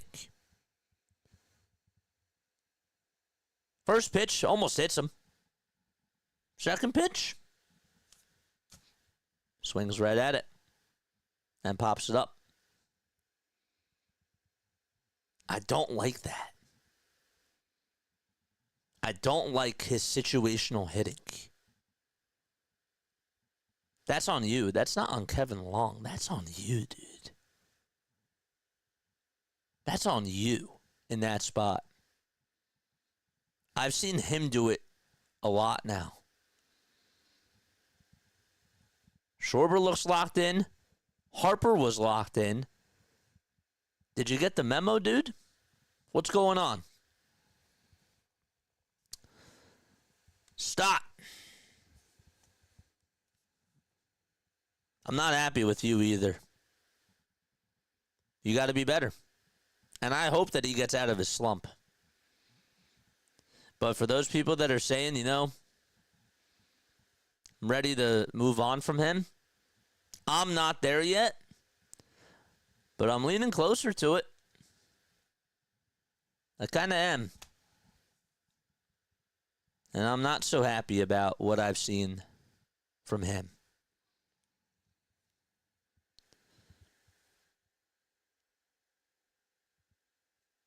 So, yeah, overall, stinger. It sucks. But how do you fight back?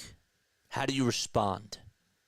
What are you going to do out there tomorrow to come back out there and tie the series? Okay? We have Walker tomorrow versus Holmes. I expect that that's going to be another high-powered offense type of a game. Can the offense step up and give Taijuan Walker run support? Don't know. But we'll see. We'll see. All right. Call on into the show. Let me know what you guys have to say. 610-314-0844 is the phone number. We're also going to go on over to Discord too. If you guys haven't done so, please join the Discord server as well. CeeLo is also here. Thank you so much for coming on, CeeLo. Appreciate you. And yeah, man, let's go on into this, and let's start things off with Mark, man. Let's get Mark to come on and speak. All right, Mark, what's going on, man? What's up, man? How are you? Feel a little disappointed again Why? because the best and raw decision making is like, here we go again. You think that the bats were disappointing today? Not really. They do play small ball like sometimes, but it's like they always like to go for the fence. Yeah, I feel that. I mean, but Trey Turner and Bryce Harper did have that double steal. That was nice. Yeah, that's very impressive. That was. Yeah. Are you worried about the bullpen, dude? Because I'm starting to get there. Yeah, I am worried about the bullpen. Sorry about my stutter. No, go for it, man. Bull- Yeah, I'm really worried about the bullpen because the bullpen has been issues since 2023. It didn't really help us that much. Yep. I don't know. I feel like something's wrong with Romano, and that's not good because we got him during the offseason figuring that he could help out our bullpen, and I know that, again, it's still early on, but this dude was pitching really well in spring training, and the velo was up high. It's gotten a little bit lower. You know, he was reaching 98 with the fastball, 97, and now he's only going 95, and it's dipped a little bit. So that's something that kind of does worry me a little bit. But even still tonight, dude, you know, you look at Orion Kirkring. I don't expect Kirkring to have a bad outing like that too many times, but tonight he laid an egg. And Tanner Banks, he is who he is. I feel like we need another higher leverage type of a guy in the 9th or in the 8th inning, you know?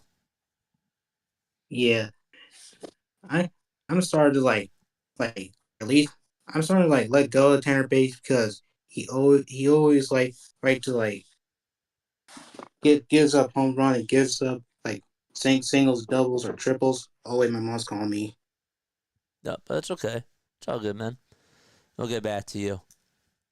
What else? What else do we got here? If Rojas would have made that catch, we would have won this game, in my opinion, since Mike. Yeah. No, that was a big play, dude. That, he deserves blame. He's number 1 on my blame list. He is.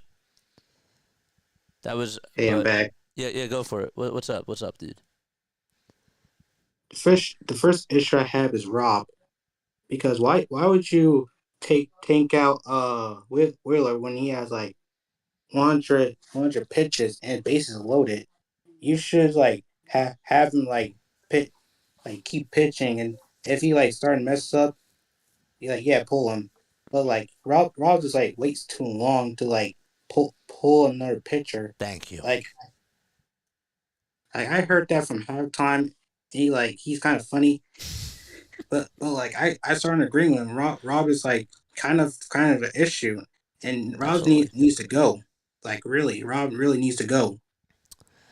I'm really disappointed again with Rob tonight because again he's become predictable with managing the bullpen.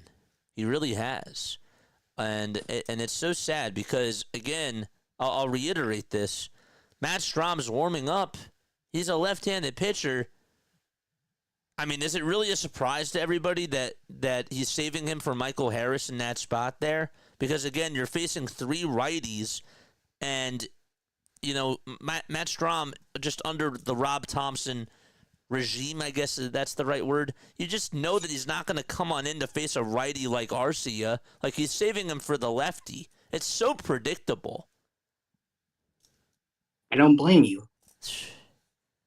It's really annoying.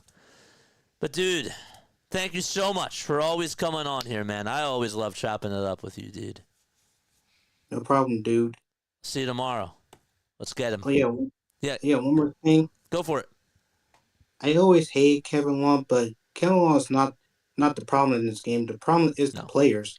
Yes. We need to stop babying these players and give them excuses. Yep. For an example, Stott. Like I know Stott like have a bad game, but I've seen lots of people on Twitter trying to make excuses on why Stott is like having a bad game. Oh, it's Kevin Long. Oh, his bat's not right. But we have to like start blaming players like we do the Eagles every time when they have a bad game. We need to start booing them. I couldn't have said it any better, man. Really. You're the man, dude. I'll see you tomorrow. All right, man. Good night. Good night. Good night. Mark Veal, baby! Let's give him a shout out, man. My guy. Shout out to Mark. It's great. Yeah, Larry's just fake news. I would, but I had to put my daughter to sleep. No, you're good, bro. CeeLo says, how about those Braves? Dude, I mean, you're more than welcome to come on here, too. Shout out to you. Thank you so much for coming on here, my friend. But, yeah, dude. If you guys want to come on, if you want to talk to me, like, come talk up shop. What's up, Patricio? We're going to get him to come on. What's up, my guy? He's just joining on Discord. Patricio in the chat. What's up? Man, it's Patrick from Colorcast. Remember me? Of course I remember you, Pat. What's going on, Pat? How are you? I'm doing good. Just making my rounds. Nice. Or you're cutting in and out. Can you hear me? Yeah, I can hear you. Just let me put some headphones in. No, you're good, dude. I'm happy that you're here, man. Shout out to Colorcast, too. Wow. That's, if it weren't for Colorcast, I'm not even doing this. This was like, before. Wow. I'm with some great friends in Colorcast, Some Absolutely. of my best friends in Colorcast. Yeah, I have to reach out to all of them. I haven't talked to some of them in a while. But dude, did you watch this game? What game we're talking about here? The Phillies Braves. Oh, Phillies Braves. I did not, dude. I'm an AL guy. I'm an AL Central guy. I'm a Tigers fan. I'm all Detroit. I know you're a Detroit guy. How you feeling about the Tigers? Love that they knocked the brakes off those Yankees today. People's first win. Yeah. He looked like a machine. Yeah. And honestly, it's going to sound really corny, but I thank God when we re-signed him so much. I was like, that guy puts asses in seats. He's that good of a pitcher. He's the AL Triple Crown last year. Yep. No, for sure. I got one question to ask you while I actually have you on here. I have something to fire away. You're also a Pistons fan too, right? Yes, sir. All of the big four Detroit sports teams are my big four sports teams. Okay. Like NBA, NFL, NHL, and MLB. Okay, so this is my off-topic question for you. While I have you on here. Okay, Tobias Harris. How do you feel about What him? about? How do you feel about him? Oh, because I know you have a connection with him too, because he Yeah, played in Philly. I actually really like him. I think he's I'm a good sure you locker do. room guy. I'm sure you do. He's very hardworking. He tries to be a good example to the younger players as best as you can when it's a locker room full of grown ass men and nobody wants anyone to treat him like a little brother and they're all equals. He does a good job walking that fine line while Yeah. still trying to teach them the right ways of staying in the league for a while. Because it's not all just about being an all-star. It's about retention of income. Yep. Yeah. He spent a lot of time with us, and we were finally done with him. But hey, man, I'm happy that he's doing well for you guys. For your sake, dude. I want to get you back on sometime soon. I gotta keep the line going. But All right, absolutely, man. Okay. Yep. Have a good one, man. Appreciate you. Shout out to Pat. Shout out to Colorcast, dude. I was just thinking about them the other day, to be honest with you. 3 or 4 more wins, they can climb out of the cellar. Yeah. Okay. So let's go back to chat real quick. He reached over and below the top of the fence. Yeah. Braves won their second game. Congratulations. Yes. If Rojas would have made that catch, we would have won the game, in my opinion, says Mike. Bottom 5 in the order gave us nothing tonight, says Larry. Dude, they were so empty. I thought that we were going to get more production from them today, and we did not. The other thing I wanted to talk about that was, I just lost it. It'll come back to me, I hope. I hope it'll come back to me. I just had it. I caught it. And then I misjudged it. I was Johan Rojas with that. I made a Johan Rojas tonight. It was a great game, says Hunter. It was. Again, if we come out with the win tonight, we're feeling good. Like, we're feeling really, really happy. Because we went into Atlanta and we did that. And the fact that the Braves won this game, we're not feeling so good. And I know that some people are really upset because Walker's pitching tomorrow. And we just don't trust him. And Zach Wheeler was our guy today. We won the series without Zach Wheeler pitching, the Dodgers series, which made us feel really confident going into this series with Zach Wheeler pitching. I understand. But I'm not sad. Like, I'm not angry. I'm not like, I don't know. Like, I'm not feeling frustrated or anything. That dog's barking. I don't know what she wants. What else do we got in the chat? Rob does what the computer tells him to do. Dude, he is literally, Larry, he is Daryl Morey. He's Daryl Morey. And it's not just him. It's other managers as well. Dave Roberts puts in a new pitcher with bases loaded against us and nobody out. Castellanos hits a grand slam. Terrible move. Awful move.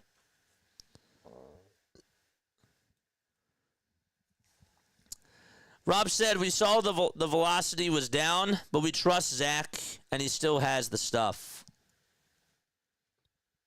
Again, that's the spot, hardcore, where if his velocity is going down, what are your eyes telling you?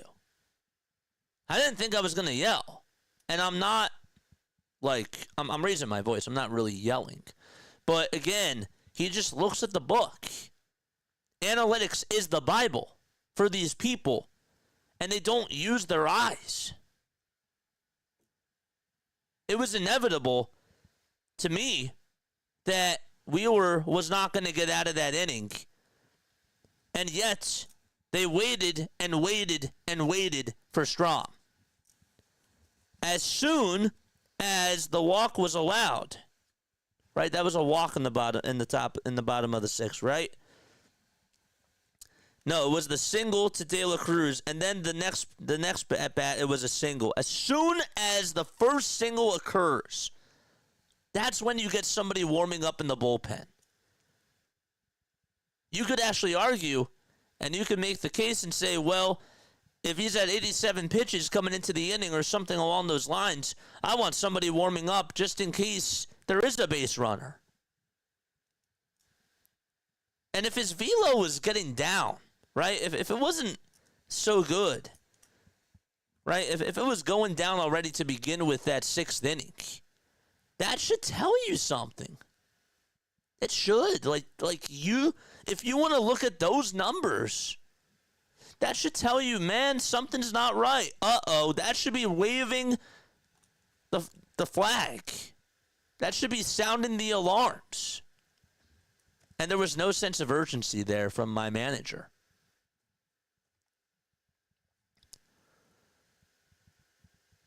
Better off with Sosa versus a righty. Yeah, I know I got a lot to catch up with. How about Joe Ross one time? I didn't think that he was going to be available tonight because he pitched. Didn't he pitch? Oh, he pitched Monday. Yeah, you're right. They had the off day. Monday. Yeah, Joe Ross could have been interesting. I don't know why they saved him. I don't know why that they thought that would be all right. But yeah. Top 5 did their jobs today. Strama's our best pitcher. He's our best high leverage guy so far. I'd say Alvy, but I'd put him as number 2. I would. Even though Alvarado gave up a run. I get it. But yeah. So. I don't know. I'm not like... This was just a weird game. You know, like this game had so much with it. Highs, lows, and everything. Drama. It was, you know, like one of those, like, get your popcorn types of games if you were a baseball fan. This game was on TBS. I thought it was a good game. But if we lose 2 out of 3 to the Dodgers, we're angry about this game.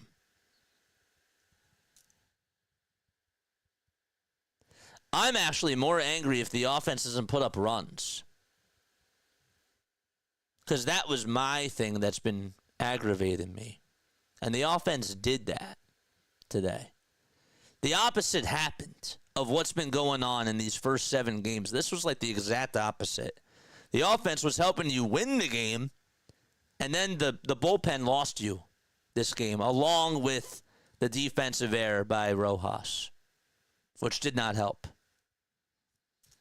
It's weird when you actually really analyze it and when you really do think about it. All right, I do have some voicemails I forgot to play. I will do that right now, too. And, yeah, man. I had one call at 8:06. Let's see. This is Kayla Baker. I'm a huge Phillies fan. I'm watching you support the Phils. I was actually shocked about Rojas. That was a shocker.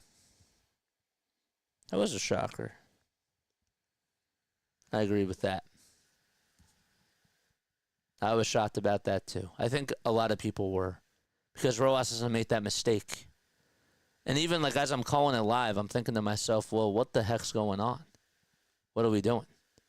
Because Sosa, I thought at first Sosa lost it in the lights, and this is like the bad thing about watching it on a monitor because you don't see where the height of the ball is. You know, that was sort of like I thought it was sort of a blunder call on my end. But yeah, that was bizarre because you usually don't see something like that. It was very weird. Missed the game, but just watched the recap. That's baseball, but mental mistakes are avoidable. Baseball is a mental game as much as talent. No, you're right. You're right, Serge. You're absolutely right. All right, I'm done. I'm done tonight. I will talk to you all tomorrow, okay? And I will see you all on the next one. Lila Tov, and have a great rest of your night. Bye.